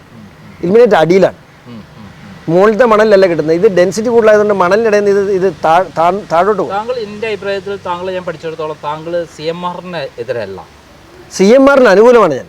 എന്നറിയോ, ഇവിടെ ഒരു വ്യവസായം നടത്തണമെങ്കിൽ ഇത്രയും കോടി രൂപ കൈക്കൂലി കൊടുക്കണമെന്ന് അയാൾ മാന്യമായിട്ട് പറഞ്ഞത്. ഇത്രയും രൂപ കൈക്കൂലി കൊടുത്തിട്ട് ഇവിടെ വ്യവസായം നടത്തണമെന്ന് അയാൾ എനിക്ക് ബിസിനസ് നടത്താൻ പറ്റുള്ളൂ എന്നാണ് പറഞ്ഞത്. അതായത് ഒരു ബിസിനസ്സിന് പോയി. ഇപ്പം ഞാൻ പറയട്ടെ, ഒരു ബിസിനസ്സുകാരൻ എന്താ ചിന്തിക്കുന്നത്? എൻ്റെ ലാഭം. അപ്പോൾ ആ ബിസിനസ്സുകാരന് അവന് കിട്ടുന്നതെല്ലാം അടിച്ചോണ്ട് പോകാൻ അവൻ നോക്കുള്ളൂ, ഇല്ലേ? ഇപ്പോൾ ഞാൻ പറയട്ടെ, ഇവിടെ ഒരു PWD കോൺട്രാക്ടർ, ഇപ്പോൾ എൻ്റെ വർക്ക് എടുക്കുന്ന ഞാൻ ജില്ലാ പഞ്ചായത്ത് മെമ്പർ, എൻ്റെ വർക്ക് എടുക്കുന്ന കോൺട്രാക്ടർ, അവൻ്റെ ആഗ്രഹം എന്താ, ഇത് മൊത്തം അടിച്ചിട്ട് പോകണമെന്നാണ്. താങ്കൾ പറഞ്ഞ ഏറ്റവും പ്രധാനം അപ്പോൾ ഞാൻ അവിടെ നോക്കുക എന്നുള്ള എൻ്റെ കടമയല്ലേ. അല്ല, മറ്റുള്ള എല്ലാവരും കാണാത്ത വേറൊരു ആംഗിളാണ് താങ്കൾ പറഞ്ഞിരിക്കുന്നത്. അതായത് CMRL എന്ന് പറയുന്ന സ്ഥാപനം അവരൊരു മെറ്റീരിയൽ അസംസ്കൃത വസ്തു എന്ന് കരിമണലാണ് വേണ്ടത്, ഇൽമിനേറ്റ്.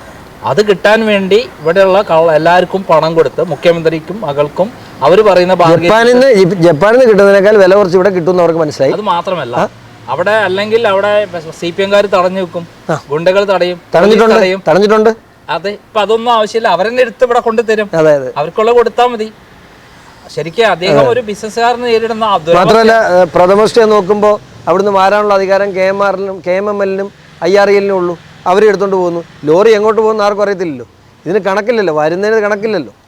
പോലീസ് പ്രൊട്ടക്ഷനിലാണല്ലോ പോണത്, ഇവിടെ എത്തുന്നവരെ പോലീസ് പ്രൊട്ടക്ഷൻ അല്ല. ഇനി ഒരു മാസത്തിലൂടെ അപ്പുറത്തേക്ക് ഒരു കാര്യം മുമ്പോട്ട് പോകില്ല.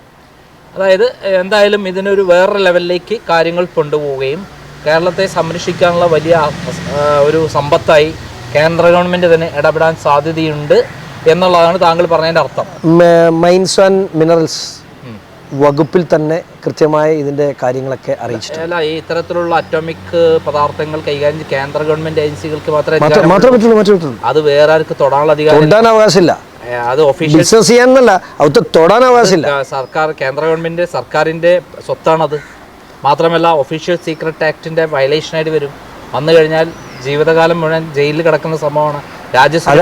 അതൊക്കെ എത്രമാത്രം ഇവർ ഇൻവോൾവ് ആണ് എന്നൊക്കെ അന്വേഷണത്തിലൂടെ മാത്രമല്ല. അത് അത്രയ്ക്ക്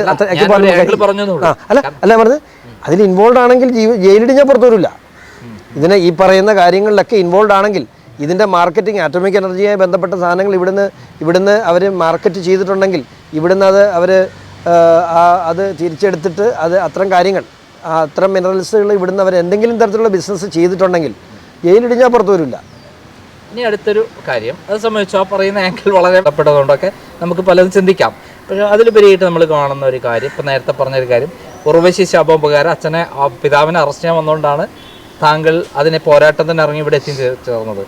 ഇനി മറ്റൊരു ചോദ്യം, താങ്കൾക്ക് ഇതിൻ്റെ പിന്നിൽ എല്ലാ സഹായം ചെയ്തു എന്നിട്ടുള്ളത്, താങ്കൾ ഇതിലേക്ക് എത്തിച്ചത് ബിനീഷാണോ? താങ്കളെ ചോദിക്കാം, താങ്കളാണ്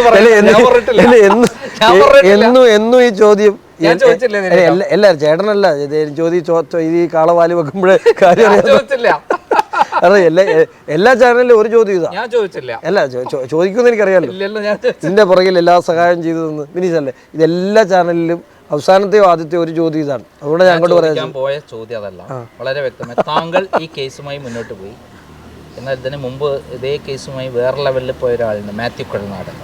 താങ്കളും മാത്യു കുഴൽനാടൻ്റെ കേസും തമ്മിലുള്ള വ്യത്യാസമുണ്ട്. അദ്ദേഹം വിജിലൻസ് കോടതിയിലാണ് ഇപ്പം പെറ്റീഷൻ കൊടുത്തിരിക്കുന്നത്. താങ്കൾ SFIO അന്വേഷണം ആവശ്യപ്പെട്ടുകൊണ്ടാണ് ഹൈക്കോടതിയിലാണ് കൊടുത്തിരിക്കുന്നത്. താങ്കളുടെ കേസിൻ്റെ എന്ത് ഉദ്ദേശിച്ചിട്ടാണ്? ഇത് സാധാരണക്കാർക്ക് മനസ്സിലാക്കാൻ വേണ്ടിയിട്ടാണ്, പ്രേക്ഷകർക്ക് വേണ്ടി മനസ്സിലാക്കാൻ വേണ്ടി. ഈ രണ്ട് കേസും ഒന്നല്ല, എന്തിനാണ് രണ്ടിടത്ത് പോയത് എന്നുള്ള പലർക്കും അറിയില്ല. അതൊന്ന് വിശദീകരിച്ചു കൊടുക്കാം. രാഷ്ട്രീയ ആരോപണങ്ങൾക്കപ്പുറത്തേക്ക് ഒരു പെറ്റീഷൻ ഇത് സംബന്ധിച്ച് അവരാരും കൊടുത്തിട്ടില്ല. കോൺഗ്രസ് അല്ലെങ്കിൽ മറ്റാരും, മാത്യു ഉൾപ്പെടെ ആരും കൊടുത്തിട്ടില്ല. രണ്ടാമത്തെ കാര്യം, അദ്ദേഹം അപ്രോച്ച് ചെയ്ത സ്ഥലം തെറ്റായിരുന്നു. കാരണം അദ്ദേഹം അപ്രോച്ച് ചെയ്തത് വിജിലൻസ് കോടതിയാണ്. ഇന്നലെയും കൊടുത്തിട്ടുണ്ട്. വിജിലൻസ് കോടതിയിൽ ഈ കേസ് വന്നതിന് ശേഷം ഓൾറെഡി ഇതിനകത്തൊരു വിജിലൻസ് കോടതി, മൂവാറ്റുപുഴ വിജിലൻസ് കോടതി തള്ളിയ ഒരു പ്രീസിഡന്റ് നിൽക്കുകയാണ്. അതിനപ്പോൾ ഇപ്പോൾ രണ്ടാമത് വീണ്ടും വിജിലൻസ് കോടതിയെ അപ്രോച്ച് ചെയ്യുമ്പോൾ അവിടെ തന്നെ ഒരു അപകടം ഒളിഞ്ഞിരിപ്പുണ്ട്. കാരണം ഇത് ഏതെങ്കിലും തരത്തിൽ വീണ്ടും തള്ളപ്പെടുന്ന ഒരു സാഹചര്യം ഉണ്ടായാൽ വീണ്ടും ന്യായീകരിക്കാനും ഇലക്ഷനിലേക്ക് പോകുമ്പോൾ വലിയ പ്രതിരോധം നമ്മൾക്ക് തീർക്കാനും പിണറായി വിജയന് കഴിയുന്ന ഒരു അപകടം അവിടെ ഒളിഞ്ഞിരിപ്പുണ്ട്. ഒന്ന്. രണ്ട്, വിജിലൻസ് കോടതി അന്വേഷിക്കാൻ ഉത്തരവിട്ടു. ആരാണ് അന്വേഷിക്കേണ്ടത്? പിണറായിയുടെ കീഴിലുള്ള ഒരു വിജിലൻസ് DGP ആണല്ലോ ഇത് അന്വേഷിക്കേണ്ടത്. ഷോൺ ജോർജിനെ കുറിച്ച് അല്ല, PC ജോർജിനെ കുറിച്ച് അന്വേഷിക്കാൻ ഷോൺ ജോർജ് ഏൽപ്പിക്കുന്നത് ഇതും തുല്യമല്ലേ? എനിക്കത് മനസ്സിലാകുന്നില്ല. ചോദ്യം കൂടി, മാത്യു കുഴൽനാടനെ പോലെ ഇന്ത്യയിൽ അറിയപ്പെടുന്ന ഒരു അഭിഭാഷകൻ വെറും ഒരു പൊട്ടനായിരിക്കുമോ? എനിക്കറിയില്ല. അദ്ദേഹം കോടതി നിരീക്ഷണത്തിൽ കേസ് കൊണ്ടുവന്നാൽ എല്ലാ ഡോക്യുമെൻസും കോടതിയിൽ സബ്മിറ്റ് ചെയ്യുകയും അതിനെക്കുറിച്ച് അന്വേഷിക്കണം, കോടതി നിരീക്ഷണത്തിൽ അന്വേഷിക്കണം, മുഖ്യമന്ത്രിയുടെ കീഴിലാണ് വകുപ്പ് എന്ന് പറഞ്ഞാൽ പിന്നെ പിണറായിക്ക് അവിടെ പവറുണ്ടോ? അതിനകത്ത് മറ്റൊരു വിഷയമുണ്ട്. ഓൾറെഡി SFI ഇനിഷ്യേറ്റ് ചെയ്ത ഒരു കേസിൽ സെക്ഷൻ 212 അനുസരിച്ച് മറ്റ് ഏത് ഏജൻസികൾ എന്ത് അന്വേഷണം നടത്തിയിട്ടുണ്ടെങ്കിലും SFIക്ക് ഹാൻഡ് ഓവർ ചെയ്യാൻ മാത്രമേ പറ്റൂ. ഇനി ഒരു അന്വേഷണവും കേരളത്തിൽ ഒരു അന്വേഷണവും SFI കേരളത്തിലെ ഇന്ത്യയിൽ ഒരു അന്വേഷണ ഏജൻസിക്കും ഈ വിഷയത്തിന്മേൽ SFI അന്വേഷണം നിലനിൽക്കുമ്പോൾ അന്വേഷിക്കാൻ കഴിയില്ല. ഞാൻ അതിലേക്കാണ് കൊണ്ടുവരാൻ വേണ്ടിയിട്ടാണ് ഈ ചോദ്യം ചോദിച്ചത്. അതായത് മാത്യു കുഴൽനാടൻ ഇപ്പോൾ തിരുവനന്തപുരം കൊടുത്തിരിക്കുന്ന കേസ് അവസാനം അതിൻ്റെ എല്ലാ സംഭവങ്ങളും തിരിച്ചിട്ട് നേരെ SFIയിലേക്ക് വരും എന്നാണ് താങ്കൾ പറയുന്നത്. SFI അന്വേഷണം ഏറ്റെടുത്ത് കഴിഞ്ഞാൽ അതിൻ്റെ രജിസ്റ്റർ ചെയ്ത് കഴിഞ്ഞല്ലോ, ഇനിയിപ്പം എൻഫോഴ്സ്മെൻറ്റ് അന്വേഷണം വരേണ്ട അതിൻ്റെ പിന്നിൽ 447 അനുസരിച്ച് അവർ ചാർജിൽ സെക്ഷൻ 447 ഇട്ടാൽ ഓട്ടോമാറ്റിക്കലി EDയുടെ എൻട്രൻസ് ഉണ്ടായേ പറ്റൂ. അത് വിജിലൻസ് കേസ് എടുത്താലും അത് മണി ലോണ്ടറിങ് ആക്ട് അനുസരിച്ച് വന്നേ പറ്റൂ. PMLA അനുസരിച്ച് ED എൻട്രി ചെയ്തേ പറ്റൂ. വരണ്ടേ?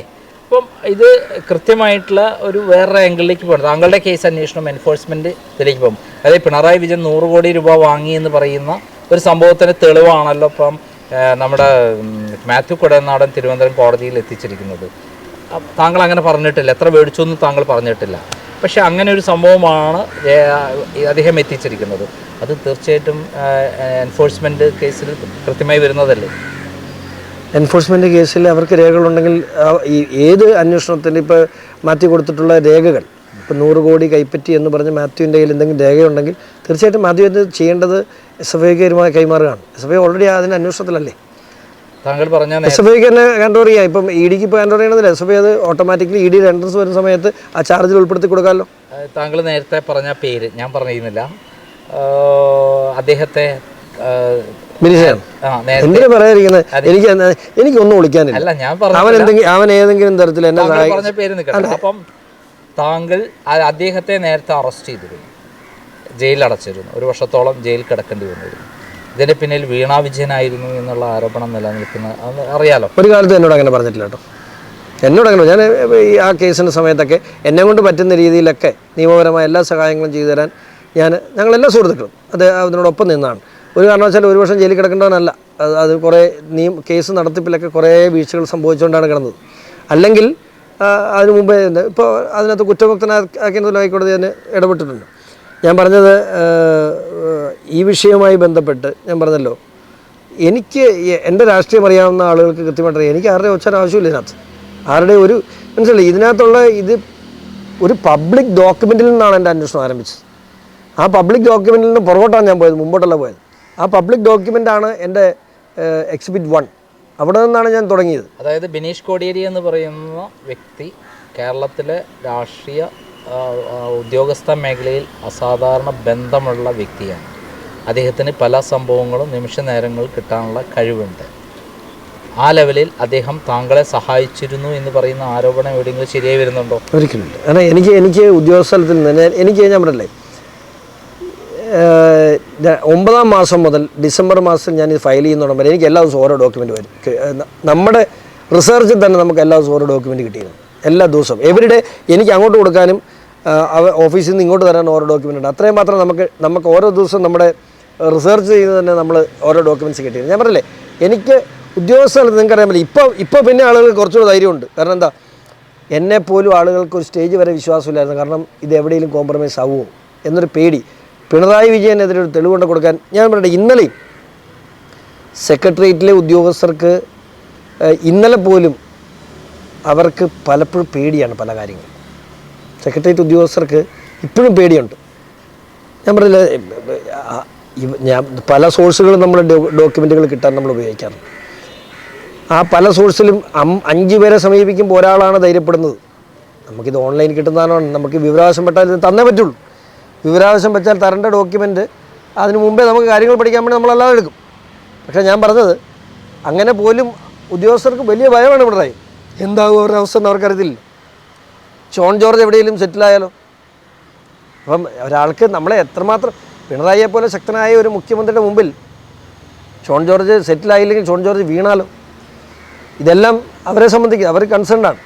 അതിനപ്പുറം നിന്ന് എന്നെ സഹായിച്ചവരുണ്ട്. എന്നെ ജോലി പോയാലും കുഴപ്പമില്ല എന്ന് പറഞ്ഞ് എന്നെ സഹായിച്ചവരുണ്ട്. തീർച്ചയായിട്ടും അതിനകത്തൊന്നും ബിനീഷിൻ്റെ ഒരിടപെടലും ദൈവസത്യം ഉണ്ടായിട്ടില്ല. ബിനീഷ് നമ്മുടെ ഈ വീട്ടിൽ ഞാൻ ഇപ്പം നിൽക്കുന്ന ഇവിടെ വന്ന് കുറേ ദിവസം താമസിക്കുകയും ഒക്കെ ചെയ്തു. ബിനീഷ് ഈ വീട്ടിൽ മാസങ്ങളോടെ താമസിച്ചിട്ടുണ്ട്.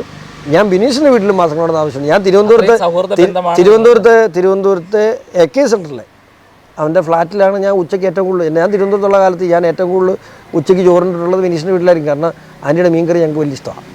ഈ കണ്ണൂരുകാരുടെ മീൻകറി ഭയങ്കര ടേസ്റ്റാണ്. ചോറൊന്നും വേറെ കറിയൊന്നും വേണ്ട, അത് മാത്രം മതി. അപ്പോൾ എനിക്ക് ഒത്തിരി ചോറ് വിളമ്പി തന്നിട്ടുള്ളൊരു അമ്മയാണ് വിനോദിനി ആൻറ്റി. ഇവിടെ വന്ന് മാസങ്ങളോളം ബിനീഷിന് ഒരു സമയത്ത് കേസ് കാരണം പുറത്തിറങ്ങാൻ പറ്റാത്ത സ്ഥിതി ഉണ്ടായിരുന്നു. അന്ന് ആ സമയത്തൊക്കെ ബിനീഷ് ഇവിടെയായിരുന്നു ആവശ്യമുണ്ടായിരുന്നത്. കാരണം വലിയ എല്ലാം സമരങ്ങളുമായി ബന്ധപ്പെട്ട കേസുകളായിരുന്നു. ഇതിലെ ഇവിടെ ഈ എൻ്റെ സുഹൃത്തുക്കൾ, ഈ അയലോക്കത്തുള്ള എൻ്റെ സുഹൃത്തുക്കളെല്ലാം ബിനീഷിൻ്റെ സുഹൃത്തുക്കളാണ്. കോടിയേരി ബാലകൃഷ്ണനും AK ബാലനുമാണ് എന്നെ SFIയിൽ എത്തിച്ചിട്ടുള്ളത്. ഇപ്പോഴല്ല, 1978 കാലത്ത് അടിയന്തരാവസ്ഥ ശേഷം നമുക്ക് അതിലേക്ക് പോകണം. അപ്പോൾ ഇതിലേക്ക് നമ്മൾ പോകുമ്പം താങ്കളിപ്പോൾ BJPയിൽ കയറി. ഇപ്പോൾ ഏറ്റവും പുതിയ വിവരം അനുസരിച്ചിട്ട് പത്തനംതിട്ട സീറ്റിൽ താങ്കളാണോ പിതാവാണോ മത്സരിക്കുന്നത്? ഈ നിമിഷം വരെയും ഇൻ്റർവ്യൂ പബ്ലിഷ് ചെയ്യുമ്പോൾ ചിലപ്പം നാളെ സ്ഥാനാർത്ഥിത്വമൊക്കെ പ്രഖ്യാപിച്ച് പോകും. എങ്കിൽ പോലും ഞാൻ പറയാമല്ലോ, ഈ നിമിഷം വരെയും ഞങ്ങളുടെ ലയനവുമായി ബന്ധപ്പെട്ട് നമ്മൾ വെച്ചിട്ടുള്ള കണ്ടീഷൻ എന്ന് പറയുന്നത് ഞങ്ങളോടൊപ്പം നിൽക്കുന്ന പാർട്ടി പ്രവർത്തകരുടെ സംരക്ഷണം, അത് അവരൊക്കെ അർഹമായ പോസ്റ്റുകളാണ് പറഞ്ഞിട്ട്, അല്ലാതെ അവർക്കൊക്കെ ജനങ്ങൾക്കിടയിൽ അവർക്ക് അർഹമായ പദവികൾ കൊടുക്കണമെന്നല്ലാതെ PC ജോർജിനോ ഷോൺ ജോർജിനോ വേണ്ടി പദവിയോ സീറ്റോ ഒന്നും ഈ നിമിഷം വരെ ദൈവസത്യം ഞങ്ങൾ ചോദിച്ചിട്ടില്ല. പത്തനംതിട്ട സീറ്റിനെ സംബന്ധിച്ച് ഇത് നമ്മളിപ്പോൾ നിൽക്കുന്ന പൂഞ്ഞാർ നിയോജകമണ്ഡലത്തിലാണ്. ഈ പൂഞ്ഞാർ നിയോജകമണ്ഡലം PC ജോർജ് 40 വർഷക്കാലം ഈ നാടിനെ പ്രതികരിച്ചൊരു വ്യക്തിയാണ്. ഈ നിയോജകമണ്ഡലം ഉൾപ്പെടുന്നതാണ് പത്തനംതിട്ട സീറ്റ്. സ്വാഭാവികമായും പത്തനംതിട്ട സീറ്റിൽ BJP ഒരു സ്ഥാനാർത്ഥിയെ പരിഗണിക്കുമ്പോൾ അതിനകത്ത് PC ജോർജിൻ്റെ പേരും മകൻ ഷോൺ ജോർജിൻ്റെ പേരും ചർച്ച ചെയ്യപ്പെടും. അത് സ്ഥാനാർത്ഥിയാകുന്ന സാഹചര്യമാണ്. അത് ഈ BJPയെ സംബന്ധിച്ചിടത്തോളം ഈ പെട്ടിക്കകത്ത് തിരുത പൊതിഞ്ഞുകൊണ്ട് പോയി ഡൽഹി കൊണ്ട് കൊടുത്തിട്ട് സീറ്റ് കിട്ടുകയില്ല. അതുകൊണ്ട് പരിപാടി ഈ പാർട്ടിയിൽ നടക്കില്ല. ഇതിന് കൃത്യമായ ഒരു സിസ്റ്റമുണ്ട്. ഞാൻ പറയട്ടെ, മിനിങ്ങാന്ന് വൈകിട്ട് 4 മണിക്കും സർവേ നടക്കുന്നുണ്ട് പത്തനംതിട്ടയിൽ. മിനിങ്ങാന്ന് വൈകുന്നേരം 4 മണിക്ക് പഞ്ചായത്ത് കമ്മിറ്റി, പത്തനംതിട്ട പാർലമെൻറ്റ് കോൺസ്റ്റിറ്റ്യുവൻസിയിലെ പഞ്ചായത്ത് കമ്മിറ്റി മുഴുവൻ പ്രസിഡന്റുമാരോടും ഡൽഹി ഓഫീസിൽ നിന്നും അഭിപ്രായം ചോദിച്ചു. ഇന്ന് വെള്ളിയാഴ്ചയാണ്, ബുധനാഴ്ച വൈകിട്ട് 4 മണിക്ക് സർവേ വീണ്ടും നടന്നു. ഇതിന് മുമ്പ് 3 സർവേ നടന്നു. അപ്പോൾ ഏറ്റവും ലേറ്റസ്റ്റ് ആയിട്ട് നിൽക്കുന്നതിൽ ഏറ്റവും ട്രെൻഡ് ആർക്കാണ് ഏറ്റവും മികച്ച, ആരാണ് ജയിക്കാൻ സാധ്യതയുള്ളത് മാത്രമേ ഉള്ളൂ. ഇപ്പം BJPയുടെ സ്ഥാനാർത്ഥി പറഞ്ഞാൽ ഇന്നലെ രാത്രിയിൽ പാർലമെൻ്ററി സമിതി കൂടിയത് രാത്രി 11 മണിക്കാണ് കൂടിയത്. പ്രധാനമന്ത്രി എത്തിയത് 11 മണിക്കാണ്. 11:05 മീറ്റിംഗ് തുടങ്ങിയത്. 3:30 മണിക്കാണ് ആ മീറ്റിംഗ് തീർന്നത്. ഇന്ന് രാവിലെ 3:30 മണിക്ക്. അപ്പോഴും പ്രധാനമന്ത്രി അവിടെ ഉണ്ട്. കാരണം 300-350ഓളം സീറ്റുകളിൽ ജയിക്കാനുള്ള സ്ഥാനാർത്ഥികളാണല്ലോ തീരുമാനിക്കുന്നത്. പിന്നെയുള്ള 19 സീറ്റിലാണ് ഈ കൺഫ്യൂഷൻസ് ഉള്ളത്. അങ്ങനെ മുമ്പോട്ട് പോകുന്നൊരു പ്രസ്ഥാനത്തിൽ ഞാൻ സ്ഥാനാർത്ഥിയാണെന്ന് പറയാൻ എനിക്കൊരു അവകാശമില്ല. എന്നോട് പാർട്ടി ആവശ്യപ്പെട്ടിട്ടുള്ളത് സംഘടനാ പ്രവർത്തനത്തിൽ സംഘടനയ്ക്കുള്ളിൽ നിൽക്കാൻ തന്നെയാണ്. ഞാനിപ്പോൾ ജനപ്രതിയാണല്ലോ. നിലവിൽ BJPക്ക് മധ്യകേരളത്തിലുള്ള ഏക ജില്ലാ പഞ്ചായത്ത് മെമ്പറാണ് ഞാൻ. ഇപ്പോൾ BJPയുടെ ജനപ്രതിനിധിയാണ് ഞാൻ. BJPക്ക് ഞാൻ പറയട്ടെ, തിരുവനന്തപുരം മുതൽ കാസർഗോഡ് വരെ എടുത്താൽ കാസർഗോഡ് 2 ഒരു വനിതയും ഒരു പട്ടികവർഗ സീറ്റിൽ ഒരു പുരുഷനുമാണ് ജില്ലാ പഞ്ചായത്ത് മെമ്പർമാരായിട്ടുള്ളത്. കാസർഗോഡ് കിട്ടിയ ബാക്കി 13 ജില്ലയിലും കൂടെ ഉള്ള ഏക ജില്ലാ പഞ്ചായത്ത് മെമ്പറാണ് ഞാൻ. അപ്പോൾ എൻ്റെ ജനപ്രതിനിധി എന്ന നിലയിൽ എനിക്ക് BJPയിൽ എനിക്ക് വലിയ അംഗീകാരമാണ് അവർ തരുന്നത്. അപ്പോൾ ഞാൻ ഓൾറെഡി ഒരു ജനപ്രതിയാണ്. മാത്രമല്ല, എന്നോട് പാർട്ടിയിൽ ഞാൻ ലയിക്കുമ്പോൾ, BJPയിൽ ഞാൻ ചേരുമ്പോൾ എന്നോട് ആവശ്യപ്പെട്ടിട്ടുള്ളത് സംഘടനാ രംഗത്ത് നിൽക്കണമെന്ന് തന്നെയാണ്. സംഘടനാ പ്രവർത്തനത്തിൽ സജീവമാകണം, പാർട്ടിയെ മുമ്പോട്ട് നയിക്കുക, പാർട്ടി അധികാരത്തിലെത്തിക്കുക എന്നുള്ള വലിയ കടമ എനിക്കുണ്ട് എന്ന്, അല്ലെങ്കിൽ അത്തരത്തിലുള്ള കാര്യം, ആ അസൈൻമെൻ്റാണ് എന്നെ ഏൽപ്പിച്ചത്. കാഴ്ചപ്പാട് എന്താണ് കേരളത്തിൽ BJPയെ കുറിച്ചിട്ട്? എനിക്ക് കൃത്യമായ ഒരു കാഴ്ചപ്പാടിലാണ് ഞാൻ മുമ്പോട്ട് പോകുന്നത്. ഈ ലോക്സഭാ തെരഞ്ഞെടുപ്പ് കഴിഞ്ഞ് 3 മാസത്തിനുള്ളിൽ ഞാൻ പറയാം, 3 മാസത്തിനുള്ളിൽ ഞാൻ കൃത്യമായി പറയാം, BJP 2026 അധികാരത്തിൽ വരുമോ 31 വരുമോ. ഈ ലോക്സഭാ തെരഞ്ഞെടുപ്പ് കഴിഞ്ഞ് 3 മാസം കൊണ്ട് നടത്താൻ പോകുന്ന ഒരു ഡ്രൈവ്, ഇനി ഒരു മാസീവ് ഡ്രൈവ് ഉണ്ടാവും BJPയിലേക്ക്. ആ ഡ്രൈവ് കഴിയുമ്പോൾ ചിലപ്പോൾ 2026 തന്നെ BJP അധികാരത്തിലെത്തിക്കാൻ കഴിയും. ഞാനൊറ്റയ്ക്കല്ല ഞാൻ പറഞ്ഞത്.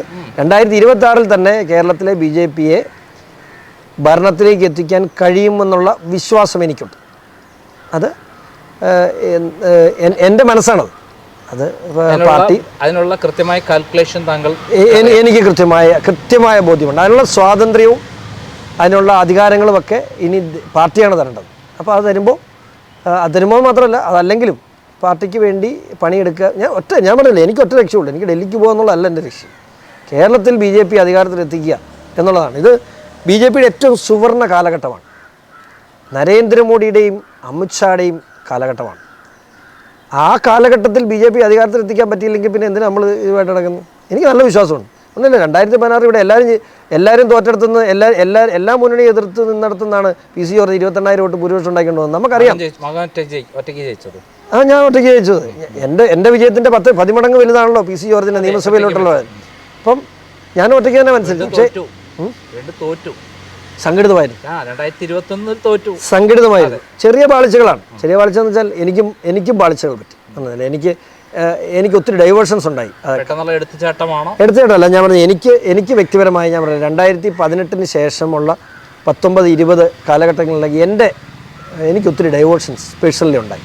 അപ്പോൾ അതും ഒരു പരിധിവരെ ബാധിച്ചിട്ടുണ്ട് എന്നുള്ള കാര്യത്തിൽ എനിക്കൊരു സംശയമില്ല. ഞാൻ പറഞ്ഞത് ജനത്തിൻ്റെ മനസ്സറിഞ്ഞാണ് നമ്മൾ മുമ്പോട്ട് പോകാറ്. എനിക്ക് നന്നായിട്ടത് ബോധ്യമുണ്ട്. ഇപ്പോൾ ഞാൻ ഈ BJP എന്ന് തീരുമാനമെടുത്ത് എന്തുകൊണ്ടാണെന്നറിയോ? ജനത്തിൻ്റെ മനസ്സ് BJP എന്ന് മന്ത്രിച്ചു തുടങ്ങിയത് എനിക്ക് കൃത്യമായ മെസ്സേജ് കിട്ടിയിട്ട് തന്നെയാണ്. എനിക്ക് ധൈര്യമുണ്ടായത് ജനങ്ങളുടെ കയ്യിൽ നിന്നാണ്. എനിക്ക് ധൈര്യം, ഞാൻ ജനങ്ങളുമായി ബന്ധപ്പെട്ട് നിൽക്കുന്ന ആളാണ്. ജനങ്ങളുടെ കയ്യിൽ നിന്നാണ് എനിക്ക് ആ ധൈര്യമുണ്ടായത്. BJP എന്ന്, അതും മധ്യ കേരളത്തിൽ ഒരു തികഞ്ഞ ക്രൈസ്തവനായ സഭയുമായി ഏറെ ബന്ധപ്പെട്ട് നിൽക്കുന്ന ഒരാൾ ഞാൻ BJP എന്ന് തീരുമാനം എടുക്കണമെങ്കിൽ എനിക്ക് എൻ്റെ സമൂഹം എങ്ങനെ ചിന്തിക്കും നല്ല ബോധ്യത്തിൻ്റെ അടിസ്ഥാനത്തിലെടുത്ത തീരുമാനമാണ്. അതുകൊണ്ടാണ് ഞാൻ പറയുന്നത്, ആ ബോധ്യത്തിൽ തന്നെയാണ് പറയുന്നത്, ഈ ലോക്സഭ തെരഞ്ഞെടുപ്പ് കഴിഞ്ഞ് 3 മാസത്തിനുള്ളിൽ കേരള രാഷ്ട്രീയത്തിൽ വലിയ ധ്രുവീകരണം ഉണ്ടാവും. ഈ ലോക്സഭാ ഇലക്ഷനിൽ BJP എത്ര സീറ്റുകൾ നേടും? അങ്ങയുടെ കണക്കുകൾ? എൻ്റെ കണക്ക് ഞാൻ പറയുന്നില്ല, പക്ഷേ കോൺഗ്രസ് പ്രസിഡന്റ് ഖാർഗെയുടെ കണക്കനുസരിച്ച് 400ആണ്.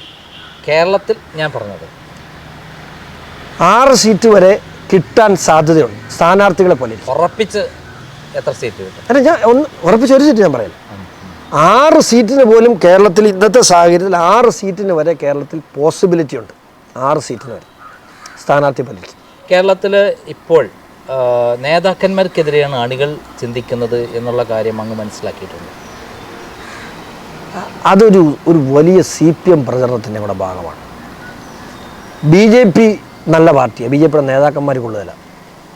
അതും ഈ BJPയെക്കുറിച്ച് പല CPM നേതാക്കൾക്കുള്ള സ്നേഹം കാണുമ്പോൾ ഞാൻ തന്നെ ഞെട്ടിപ്പോയിട്ടുണ്ട്. ഇവർക്ക് എന്തൊരു സ്നേഹമാണ് BJPയോട്. ഞാനൊരു CPMൻ്റെ ഏതെങ്കിലും ആളുകൾ പറയുന്നത് കേട്ടിട്ടല്ല പറയുന്നത്. BJP അണികളിൽ നിന്നുള്ള പ്രതികരണം കൃത്യമായി മനസ്സിലാക്കിക്കൊണ്ടാണ്. അതാ പറഞ്ഞത്, അവർ തെറ്റിദ്ധരിക്കപ്പെടുന്നതാണ്. അതായത് വലിയ രീതിയിൽ ഞാനൊരു കാര്യം പറയട്ടെ, സംഘടനാപരമായി BJP ഇപ്പോൾ സംസ്ഥാന പ്രസിഡന്റിൻ്റെ കാര്യം എടുത്തു നോക്കി, സുരേന്ദ്രൻ. ഈ അദ്ദേഹത്തിൻ്റെ പ്രസിഡന്റ് കാലഘട്ടത്തിൽ ഞാൻ കൃത്യമായിട്ട് പറയാം, സംഘടനാപരമായി BJP വലിയ രീതിയിൽ വളർന്നിട്ടില്ലെന്ന് ചേട്ടന് പറയാൻ പറ്റും. സംഘടനാപരമായി കേരളത്തിൽ സുരേന്ദ്രൻ വന്ന ശേഷം BJP പിന്നോട്ട് പോയി എന്നുള്ളതാണ് എല്ലാ കാര്യം കൊണ്ടും തെളിയുന്നത്. സാറ് 2016 തീയതി നരേന്ദ്രമോദി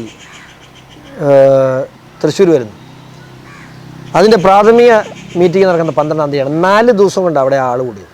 സംഘടനയെ വേറെ തലത്തിലേക്ക് അവരുടെ ഈ ഇലക്ഷൻ പ്രവർത്തനം മാത്രമുണ്ട്. നമ്മളിവിടെ ഇരുന്ന് ഇന്ന് ഈ സംസാരിക്കുന്ന ഈ സമയത്ത് 20 ലോക്സഭാ മണ്ഡലങ്ങളിലും 280 നിയമസഭ മണ്ഡലം, ഒരു നിയോജകമുള്ള 2ആണ് ഒരുമിച്ച് മീറ്റിംഗ് നടക്കുന്നുണ്ട്. ഏറെക്കുറെ 400 മേഖലയിൽ 400 ഇപ്പം നമ്മളിരിക്കുന്ന സംസാരിക്കുന്നത് 400ഓളം സംഘടനാ തലത്തിൽ ഇലക്ഷൻ പ്രിപ്പറേഷൻസ് 400 സ്ഥലങ്ങളിൽ ഇപ്പം നടക്കുന്നുണ്ട്. അപ്പോൾ സംഘടനയെ തലപ്പിക്കുന്നതൊക്കെ വളരെ സിസ്റ്റമാറ്റിക്കാണ്. അത് പുറത്തുനിന്ന് നോക്കുന്ന ആളുകൾക്ക് പല കുറ്റങ്ങളും തോന്നുന്നു. എനിക്ക് നല്ല ബോധ്യമുണ്ട്. അതായത് CPMഉം BJPയും കേഡർ പാർട്ടികളാണ്. ഒരു സ്വിച്ച് ഇട്ടാൽ ഓൺ ദ സ്പോട്ട് എല്ലാ സ്ഥലത്തും മിനിറ്റുകൾക്കുള്ളിൽ ഓപ്പറേറ്റ് ചെയ്യാൻ പറ്റുന്ന 2 പാർട്ടികൾ കേരളത്തിൽ BJPയും CPMആണ്. അവർ പ്രത്യേകിച്ചും നരേന്ദ്രമോദി വരുന്നു എന്ന് പറയുമ്പോൾ പ്രത്യേകിച്ചും അല്ലാതെയും അവർ കോപ്പറേറ്റ് ചെയ്യാൻ കഴിയും. നരേന്ദ്രമോദി വന്നതോടു കൂടിയിട്ടാണ് അതിൻ്റെ പ്രഭാവലയം വേറെയാണ്. ഇവിടെയുള്ള 50% ആളുകൾ നരേന്ദ്രമോദിയെ ഇഷ്ടപ്പെടുന്ന ആൾക്കാരാണെന്നുള്ളത് സർവേ റിപ്പോർട്ടുകൾ വന്നിട്ടുള്ളതാണ്. 40-50 പല റിപ്പോർട്ടുകൾ വന്നു. അപ്പം നരേന്ദ്രമോദിയെ എന്ന് പറയുന്ന പ്രഭാവത്തെ അംഗീകരിക്കുന്ന അണികൾ ഇവിടെയുള്ള കേരള നേതാക്കന്മാരെ ഇഷ്ടപ്പെടുന്നില്ല എന്നുള്ളത് വെറും CPM പറഞ്ഞിട്ടല്ല, നമുക്ക് കിട്ടുന്ന കമൻറ്റുകൾ ആയിരക്കണക്കിന്. ഇപ്പം അടുത്ത കാലത്ത് ആറ്റിങ്ങൽ സീറ്റിൽ വി മുരളീധരൻ സ്ഥാനാർത്ഥിയാണെന്ന് പറഞ്ഞുകൊണ്ടുള്ള അവിടുത്തെ BJP സംസ്ഥാന സെക്രട്ടറിയുടെ പ്രഖ്യാപനം വന്നപ്പോൾ അതിനെതിരെ അവിടെയുള്ള അണികൾ എനിക്ക് തന്ന ഒരു ബൈറ്റിൽ ഞാൻ പ്രസിദ്ധീകരിച്ചപ്പോൾ 1000-ൽ മേലെ കമൻറ്റുകൾ വന്നു. ഒരൊറ്റ കമൻറ്റ് അതിനകത്ത് BJP നേതൃത്വത്തിനില്ല, എല്ലാം ശോഭാ സുരേന്ദ്രന് വേണ്ടിയിട്ടാണ്. അതുകൊണ്ടാണ് ഞാൻ പറയുന്നത് അണികൾ നേതാക്കന്മാർക്കെതിരാണ്, അല്ലാതെ CPM പറഞ്ഞിട്ടുണ്ടാക്കുന്നതല്ല. അതിന് പർപ്പസ്ഫുള്ളി അതിന് വലിയ ശ്രമം നടക്കുന്നുണ്ട്. BJP ഞാൻ പറയട്ടെ, BJP ഇത്രയും വലുതാണ്. അപ്പം പിന്നെ അതിന് ചെയ്യാൻ കഴിയുന്ന അതിൻ്റെ നേതാക്കന്മാരെ മോശമാക്കുക എന്നുള്ളതാണ്. അത് കൃത്യമായി പർപ്പസ്ഫുള്ളി അത് നടക്കുന്നുണ്ടെന്നുള്ള കാര്യത്തിൽ എനിക്ക് യാതൊരു സംശയം. താങ്കൾ ഒരു പുതിയതായി വന്ന ഒരാൾ, താങ്കളുടെ SFIO കേസ് താങ്കൾ നേരിട്ട് ഫൈറ്റ് ചെയ്യുന്നുണ്ട്, BJPയുടെ ഒരു ശക്തി താങ്കൾക്ക് കിട്ടുന്നുമുണ്ട്, അതിൻ്റെ വിശ്വാസവും താങ്കൾക്കുണ്ട്. ഞാൻ കഴിഞ്ഞ കുറേ കാലമായിട്ട് 2016 മുതൽ ഇങ്ങോട്ട് എടുത്ത് നോക്കിക്കഴിഞ്ഞാൽ ലാവ്ലിൻ കേസ് സുപ്രീം കോടതി 2014 മുതൽ ലാവ്ലിൻ കേസ് CBI കോടതി വന്നത് മുതൽ അട്ടിമറിക്കുന്നതിൻ്റെ ഭാഗം ഞാൻ കണ്ടുകൊണ്ടിരിക്കുന്ന ഒരാളാണ്. അതായത് 2014 മുതൽ ഇങ്ങോട്ട് എടുത്ത് നോക്കിക്കഴിഞ്ഞാൽ BJP അധികാരത്തിൽ വന്ന ശേഷം അതിനകത്ത് ഉണ്ടായിട്ടുള്ള എല്ലാ സമയവികാസങ്ങളും ഇതുവരെ പഠിച്ചുള്ള ഒരാളാണ്. അപ്പം കേരളത്തിലെ BJP അത് എത്രമാത്രം ഇൻവോൾവ് ആണെന്ന് ഞാൻ ബോധ്യപ്പെടും. അവർ കേരളത്തിലെ 2 നേതാക്കന്മാരെ വിളിച്ച് ഈ കാര്യത്തിൽ സംസാരിച്ചപ്പോൾ തന്നെയാണ് അവർ ഇന്ന് വരെ ഇടപെടാത്തൊരു കാര്യമാണ്. താങ്കൾ SFIയുടെ കാര്യത്തിൽ സാറ്റിസ്ഫൈഡ് ആണ്, പക്ഷെ മറുഭാഗത്ത് എൻ്റെ അനുഭവം അങ്ങനെയല്ല. ഞാൻ തിരിച്ചൊരു ചോദ്യം ചോദിക്കട്ടെ. ഇന്ത്യ ഭരിക്കുന്ന നരേന്ദ്രമോദിക്ക് ഈ പിണറായി വിജയനെ സഹായിച്ചിട്ട് എന്തെങ്കിലും കാര്യമുണ്ടോ? സഹായിച്ചൊരു കാര്യമുണ്ട്, അതായതുകൊണ്ടായിരിക്കല്ലോ. അല്ലെങ്കിൽ എന്തുകൊണ്ടാണ് ഇന്ത്യ ഞാനൊരു കാര്യമുണ്ട്, ഈ വരുന്ന ലോക്സഭാ തെരഞ്ഞെടുപ്പിൽ കേരളത്തിൽ നിന്ന് ഞാൻ പറയുന്ന 6 സീറ്റ് ഒരു ചോദ്യം, ഇന്ത്യയിൽ എല്ലാ സ്ഥലത്തും ചെറിയ എവിടെയെങ്കിലും തുമ്പ് കിട്ടുന്ന സ്ഥലത്തൊക്കെ എൻഫോഴ്സ്മെന്റ് അന്വേഷണവും അതേപോലെ CBI അന്വേഷണവും ഒക്കെ നടത്തുന്ന നരേന്ദ്രമോദിയും അമിത്ഷായും ഇത്രയും വലിയ ഇതിലപ്പുറത്തേയുള്ള വലിയ ഭീമമായ സംഭവങ്ങൾ ഉണ്ടായിട്ടും അത് തന്നെ ഇവിടുത്തെ BJPയുടെ സംസ്ഥാന പ്രസിഡന്റ് തന്നെ വിളിച്ചു പറഞ്ഞിട്ടും എന്താ പിണറായി വിജയൻ ഒരു ചോദ്യം ചെയ്യുവാൻ പോലും പറ്റാത്തത് ഇത്രയും കാലം? ഞാനിപ്പോൾ കൊടുത്ത കേസിൽ ഒറ്റ കാര്യം ഒഴിവാക്കാൻ പറ്റില്ല, അതും കൂടെ പറഞ്ഞു പോകണം. കാരണം ഞാനിപ്പോൾ കൊടുത്ത കേസ് SFI എൻക്വയറി ഓർഡർ ചെയ്ത കോടതിയല്ല, ഗവൺമെൻറ്റാണ്. പക്ഷേ അതിന് ഹൈക്കോടതി അല്ല പറയട്ടെ, ആ SFI എൻക്വയറി ഓർഡർ ചെയ്തത് നരേന്ദ്രമോദിയുടെ ഗവൺമെന്റാണ്. അതിന് മറുചോദ്യം മറുചോദ്യം ചോദിക്കാം. താങ്കൾ ഹൈക്കോടതിയിൽ പെറ്റീഷൻ ഫയൽ ചെയ്തിട്ടുണ്ടോ? ഉണ്ട്. അതിൽ ഹൈക്കോടതിയിൽ ആദ്യം കേന്ദ്ര എന്താ പറഞ്ഞത്? അഭിപ്രായം അറിയിക്കാനേ പറഞ്ഞുള്ളൂ. അല്ല, അഭിപ്രായം എന്തുകൊണ്ടാണ് നിങ്ങൾ ഇൻസ്ട്രക്ഷൻ ഈ ഓർഡർ ചെയ്യുന്ന സമയത്ത് ഹൈക്കോടതി പറഞ്ഞത് ഇൻസ്ട്രക്ഷനാണ്. ആ ഇൻസ്ട്രക്ഷൻ 2 ആഴ്ച സമയം ചോദിച്ചതിനിടയിൽ ഓർഡർ എന്തുകൊണ്ടാണ് കേന്ദ്രം ഇതിൽ താല്പര്യമെടുക്കാത്തത് എന്നുള്ള ചോദ്യം ചോദിച്ചിട്ടുണ്ടോ? അങ്ങനെയല്ല, അത് നീ കൃത്യമായിട്ട് പറയാം. അതായത് 210 അനുസരിച്ചുള്ള എൻക്വയറി ഓർഡർ ചെയ്തുകൊണ്ടുള്ള ഓർഡർ ഹാജരാക്കിക്കൊണ്ട് അവിടെ ഒരു മിസ്അണ്ടർസ്റ്റാൻഡിങ് കോടതിയിൽ സംഭവിച്ചു. 210 അനുസരിച്ചുള്ള എൻക്വയറി ഓർഡർ ചെയ്തുകൊണ്ട് കോടതിയിൽ ഈ ഓർഡർ സമർപ്പിക്കുകയും അതോടൊപ്പം തന്നെ കേന്ദ്ര സർക്കാർ അഭിഭാഷകൻ SFI എൻക്വയറിക്ക് വേണ്ടിയുള്ള 2 ആഴ്ച സമയം ചോദിക്കുകയും ചെയ്തു. എങ്ങാടും വേറൊരു കാര്യം കൂടി പറയാം. താങ്കൾ ഇപ്പോഴല്ലേ ഇതിൻ്റെ അകത്ത് തൊട്ടുള്ളൂ? 2021 മുതൽ ഈ സംഭവം അവരെ മുന്നിലുണ്ടല്ലോ, എന്തേ അന്വേഷിക്കാൻ? 2021 മുതൽ 22 7-ാം മാസം മുതൽ വരെ കൃത്യമായ കുറേ എൻക്വയറി ഇതുമായി ബന്ധപ്പെടുകയും വീണ ഉൾപ്പെടെയുള്ള ആളുകളെ വിളിച്ചു വരുത്തി എൻക്വയറി നടത്തുകയൊക്കെ ചെയ്തിരുന്നു. അതെന്താണ്? ആ ചെയ്തതിന് ശേഷം 2022 7-ാം മാസം മുതൽ 2023 7-ാം മാസം വരെ ഈ വിഷയം ഉറങ്ങി എന്നുള്ള കാര്യത്തിൽ എനിക്ക് സംശയം. എന്തുകൊണ്ട് താങ്കൾ മറുപടി പറയുന്നില്ല?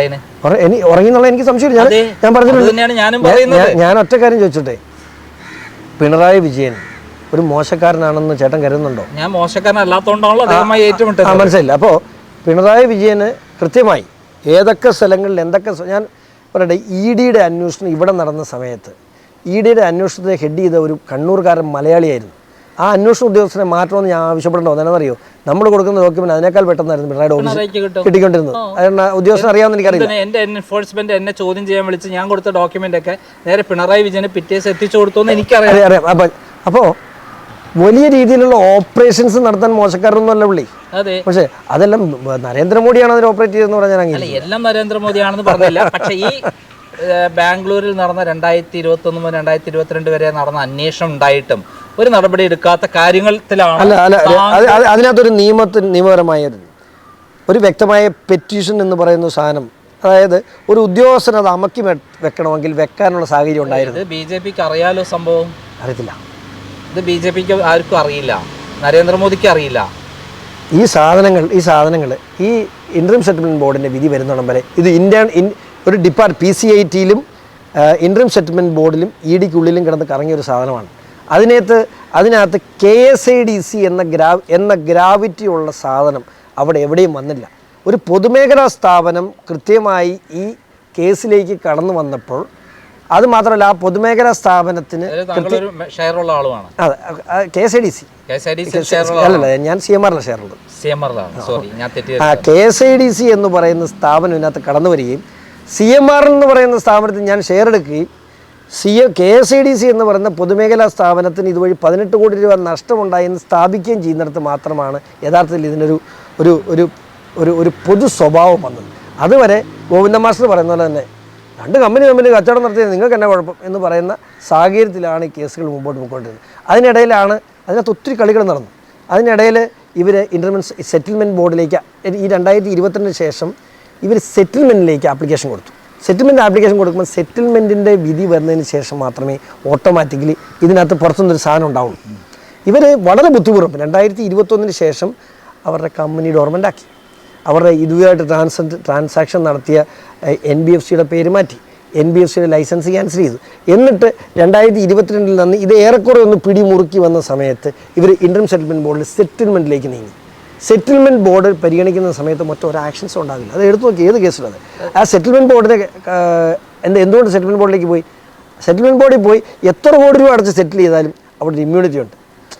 അവർക്ക് ഇത് സംബന്ധിച്ച് അവർക്ക് തീർത്താൽ മതി.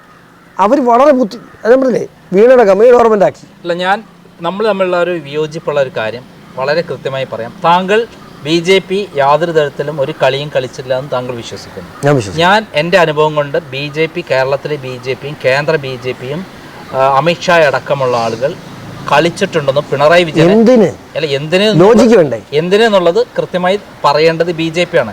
ഇന്ന് വരെ വൺ സൈഡഡ് ആയിട്ട് ഇപ്പം പറയട്ടെ, ഇതിന്റെ ഫലമായി BJPക്ക് എന്തെങ്കിലും കിട്ടിയിട്ടുണ്ടെങ്കിൽ ഞാൻ അംഗീകരിക്കും. BJPക്ക് എന്തെങ്കിലും ഇവർ കിട്ടിയിട്ടുണ്ട്. BJP കിട്ടുന്ന നേതാക്കന്മാർക്ക് കിട്ടിയതിൻ്റെ അത് കിട്ടിയ ഒന്ന് V മുരളീധരന് കിട്ടിയിട്ടുണ്ടോ ഇല്ലെന്ന് താങ്കൾ പഠിക്കുക. K സുരേന്ദ്രന് കിട്ടിയിട്ടുണ്ടോ ഇല്ലേന്ന് പഠിക്കുക. ഇവർക്ക് അടിസ്ഥാനരഹിതമായ ആയിക്കോട്ടെ, താങ്കൾ ചേട്ടൻ പറയുന്ന ഒരു ആരോപണം തെളിയിക്കാൻ കഴിയുമെങ്കിൽ ശരിയാണ്. അല്ലെങ്കിൽ ഞാൻ പറയുന്ന കാര്യത്തിൽ താങ്കൾ പഠിക്കുക. താങ്കൾ ഇത്ര പഠിക്കുന്നുണ്ടല്ലോ, താങ്കൾ BJPയുടെ ഉള്ളിലാണ്, താങ്കൾ പഠിക്കുക. അപ്പം ഇതിനകത്ത് ഞാനൊരു കാര്യം പറഞ്ഞു. ഈ കേസുമായിട്ട് ബന്ധപ്പെട്ട് ഞാൻ ഈ 2 നേതാക്കളോടും ഞാൻ എൻ്റെ അനുവാദം ചോദിച്ചിരുന്നു. ഞാൻ BJPയിലോട്ടാണ് ചെന്നത്. കേരളത്തിലെ ഏറ്റവും പ്രമുഖമായ നേതാക്കന്മാർ 2 നേതാക്കന്മാരും ഒരു ബോഡി ലാംഗ്വേജ് കൊണ്ട് പോലും ഷോണേ അത് വേണ്ട എന്നിട്ട് പറഞ്ഞാൽ എനിക്ക് പോകാൻ പറ്റില്ല. കാരണം ഞാൻ അവരെ അനുസരിക്കാൻ ബാധ്യസ്ഥരാണ്. താങ്കളുടെ വിശ്വാസത്തെ, താങ്കളുടെ അറിവിനെ ഞാൻ താങ്കൾ പോകുന്ന പോക്കിനെ ഞാൻ സപ്പോർട്ട് ചെയ്യണം. കാരണം അങ്ങനെ വേണം. ഞാൻ മോദിയെ സപ്പോർട്ട് ചെയ്യുമ്പം അവർക്ക് പല സ്ട്രാറ്റജി ഉണ്ടാവും കേരളം പിടിച്ചെടുക്കാൻ. കോൺഗ്രസ് മുക്ത ഭാരതോ അല്ലെങ്കിൽ വേറെ എന്തെങ്കിലും സ്ട്രാറ്റജി ഉണ്ടാവും. പക്ഷേ ഇതിങ്ങനെ ആവരുത് എന്ന് ആഗ്രഹിക്കുന്ന ഒരാളാണ്. കള്ളത്തരം കാണിക്കുന്ന ആളുകൾ പിടിച്ചകത്താക്കണം. ഈ പിണറായി വിജയൻ കാണിക്കുന്ന തട്ടിപ്പും വെട്ടിപ്പിനൊക്കെ കൂട്ടുനിന്നിട്ടല്ല കോൺഗ്രസ് മുക്ത ഭാരതം ഉണ്ടാക്കേണ്ടത്. അയാൾ പിടിച്ചകത്താക്കിയിരുന്ന നേരത്തെ BJP ഇവിടെ വളരുമായിരുന്നു. അതിനെയാണ് ഞാൻ സപ്പോർട്ട് ചെയ്യുന്നത്. ഞാൻ കോൺഗ്രസ് മുക്ത ഭാരതം എന്നതിനപ്പുറത്തേക്ക് കേരളത്തിൽ BJPക്ക് വളരാൻ ആവശ്യം അതിന് കമ്മ്യൂണിസ്റ്റ് പാർട്ടി തന്നെയാണ് ടാർഗറ്റ് ആകേണ്ടത് എന്ന് വിശ്വസിക്കുന്ന ആളാണ് ഞാൻ. ഇന്ത്യയെ ഇത്രയും സ്ട്രാറ്റജിയിലൂടെ പിടിച്ചെടുക്കാൻ കഴിയുന്ന BJPക്ക് ഈ കേരളത്തിൽ ഒന്നാമതില്ലാതാകേണ്ടത് കോൺഗ്രസ് അല്ല, CPM ആണ്. CPM ഇല്ലാതായാലേ കേരളത്തിൻ്റെ അത് പഠിച്ചാൽ മനസ്സിലാകും. കേരളത്തിൻ്റെ സാമുദായിക അവസ്ഥ വെച്ചും മറ്റു കാര്യങ്ങൾ വെച്ച് ചോദ്യം ചോദിക്കാം. ലൈഫ് മിഷൻ പദ്ധതി, ലൈഫ് മിഷൻ തട്ടിപ്പ് കേസ് താങ്കൾ പഠിച്ചിട്ടുണ്ടോ? ലൈഫ് മിഷൻ പിന്നെ അതിൽ ആരായിരുന്നു ചെയർമാൻ? വടക്കഞ്ചേരി പ്രളയ ദുരിതാശ്വാസ ഫണ്ട് എന്ന് പറയുന്ന റെഡ് ക്രസൻറ്റ് കൊടുത്ത ഫണ്ട് വടക്കാഞ്ചേരിയിൽ കൊടുത്തല്ലോ 19 കോടി രൂപ. അത് യൂണിടെക് എന്ന കമ്പനിക്കാണ് കൊടുത്തത്. അത് ലൈഫ് മിഷൻ്റെ പദ്ധതിക്ക് ഇതാണോ? ആ റെഡ് ക്രസൻറ്റ് യൂണിടെക്കിന് കൊടുക്കാൻ തീരുമാനിച്ചത് ആരാണ്? എനിക്കറിയില്ല. ഡീപ്പായി താങ്കൾ പഠിക്കും. മിനിറ്റുകൾക്കുള്ളിൽ എന്തുകൊണ്ടാണ് ഇത്രയും കാലമായിട്ട് അദ്ദേഹത്തെ തൊടാത്തത് എന്ന് മനസ്സിലാക്കാൻ പറ്റും. കാരണം ഇതിൽ അദ്ദേഹമാണ്, പിണറായി വിജയനാണ് അങ്ങനെ ഒരു കാര്യം ചെയ്യുന്നത്. FCRA ലംഘനം നടത്തി വിദേശത്ത് നിന്നിരുന്ന ഫണ്ട് ലൈഫ് മിഷൻ പദ്ധതിയിലേക്ക് നേരിട്ട് വരേണ്ട ഫണ്ട് യൂണിടെക് എന്ന കമ്പനിയിലേക്ക് മാറ്റിയത് പിണറായി വിജയൻ ചെയർമാനായിട്ടുള്ള ലൈഫ് മിഷൻ കമ്മിറ്റിയാണ്. അപ്പോൾ അനിലക്കരയുടെ ആരാ ഒന്നാം പ്രതി? അല്ലേ? എന്താണ് ഇത്രയും കാലമായി തൊടാത്തത്? പഠിക്കൂ. ഇതേപോലെയുള്ള സംഭവങ്ങൾ പഠിച്ചിട്ടാണ് ഞാൻ പറയുന്നത് പിണറായി വിജയനെ സംരക്ഷിക്കുന്നു.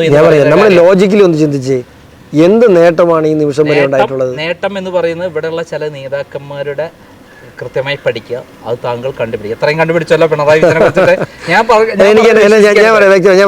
ഞാൻ ഈ എല്ലാ ഘട്ടത്തിലും ഈ കേസിൻ്റെ ഘട്ടത്തിൽ തീർച്ചയായിട്ടും ഈ പാർട്ടി ചേരുന്നതിന് മുമ്പ് തന്നെ ഞാൻ കൃത്യമായിട്ട് എൻ്റെ നേതാക്കന്മാരോടെല്ലാം ഇപ്പോൾ പറഞ്ഞ നേതാക്കന്മാരോടെല്ലാം ഞാൻ ഇതിൻ്റെ അനുവാദം മേടിച്ചിരുന്നു. കാരണം എനിക്ക് ഒരു തരത്തിലും എൻ്റെ ഈ കേസിൽ ഒരു ഘട്ടത്തിലും എനിക്കൊരു ഇൻ്റർഫിയറൻസ് ഉണ്ടാകാൻ പാടില്ല എന്ന് ഞാൻ കൃത്യമായി പറഞ്ഞിരുന്നു. ഉണ്ടാകില്ലെന്ന് മാത്രമല്ല, ധൈര്യമായി മുമ്പോട്ട് പോകാനാണ് ഈ നേതാക്കളെല്ലാം എന്നോട് പറഞ്ഞത്. താങ്കളുടെ ഉണ്ടായുള്ള അനുഭവം ഞാൻ അപ്രിഷിയേറ്റ് ചെയ്യുന്നു. എന്നെ സംബന്ധിച്ച് അതിൻ്റെ പോരാട്ടം ഞാൻ നടത്തുന്ന ഒരാളായതുകൊണ്ടാണ് അതിൻ്റെ ഭീകരത മനസ്സിലാക്കിക്കൊണ്ട് നിൽക്കുന്നത്. താങ്കൾ ഇപ്പം ഒരു BJPയുടെ ഒരാളായതുകൊണ്ടും പി സി ജോർജ് എന്ന മഹാനായ വ്യക്തിയുടെ മകനായതുകൊണ്ടാണ് താങ്കൾക്ക് സംരക്ഷണമുള്ളത്. ഞാൻ എന്ന് പറയുന്ന ആൾ ഇതൊന്നുമില്ലാതെ ഒറ്റയ്ക്കൊന്ന് എന്നെ കൊല്ലാൻ വേണ്ടി പ്ലാൻ ചെയ്ത് കൊട്ടേഷൻ ടീം ഇറങ്ങിയ സമയത്ത് അന്നും ക്രൈം നന്ദകുമാർ എന്ന് പറഞ്ഞാൽ കേരളത്തിൽ അറിയപ്പെടുന്ന ആളാണ്. അത് ഞാൻ രക്ഷപ്പെട്ടത് എങ്ങനെ? ചന്ദ്രശേഖരനെ കൊല്ലാൻ പറ്റിയെങ്കിൽ എന്നെ കൊല്ലാൻ അതിനു മുമ്പ് കൊല്ലാൻ വേണ്ടി അതിന് അന്നൊരു സമൂഹത്തിന്റെ പ്രൊട്ടക്ഷൻ അന്നും ചേട്ടനുണ്ട്. അല്ല, എന്നെ കൊല്ലാൻ 2005 ഫെബ്രുവരി 14 അവൈലബിൾ സെക്രട്ടേറിയറ്റ് മീറ്റിംഗ് കൂടി തീരുമാനിച്ചതാണ്. ഞാൻ ഹൈക്കോടതി പോയി പിണറായി വിജയനാണ് എന്നെ കൊല്ലാൻ തീരുമാനിച്ചിട്ടുണ്ട്, ഗൂഢാലോചന അന്വേഷിക്കുന്നുണ്ട് പരാതി കൊടുത്തുകൊണ്ടാണ് ഞാൻ രക്ഷപ്പെട്ടത്. പിണറായി വിജയൻ നേരിട്ട് പോയതുകൊണ്ടാണ് ഞാൻ പ്രൊട്ടക്റ്റഡ് ആയത്. അപ്പോൾ അത് എന്തെങ്കിലും ആവട്ടെ. ഇപ്പോൾ എൻ്റെ സംഭവം എന്താ വെച്ചാൽ ഞാൻ പറയുന്നു വളരെ കൃത്യമായി. ഷോൺ എന്ന് പറയുന്ന BJPയുടെ ഇപ്പോൾ സമുന്നതനായ നേതാവിനോട് ഞാൻ പറയുന്നു, അങ്ങനെ സമുന്നത നേതാവാണ്. കേരളത്തിലെ BJP കഴിഞ്ഞ കുറേ കാലമായി പിണറായി വിജയനെ സംരക്ഷിക്കുകയാണ്. അതിൽ കുറേ നേതാക്കന്മാർ അഴിമതിക്കാരാണ്. കാലം തെളിയിക്കട്ടെ, ആവട്ടെ, അത് നമ്മൾ പിന്മാറാം.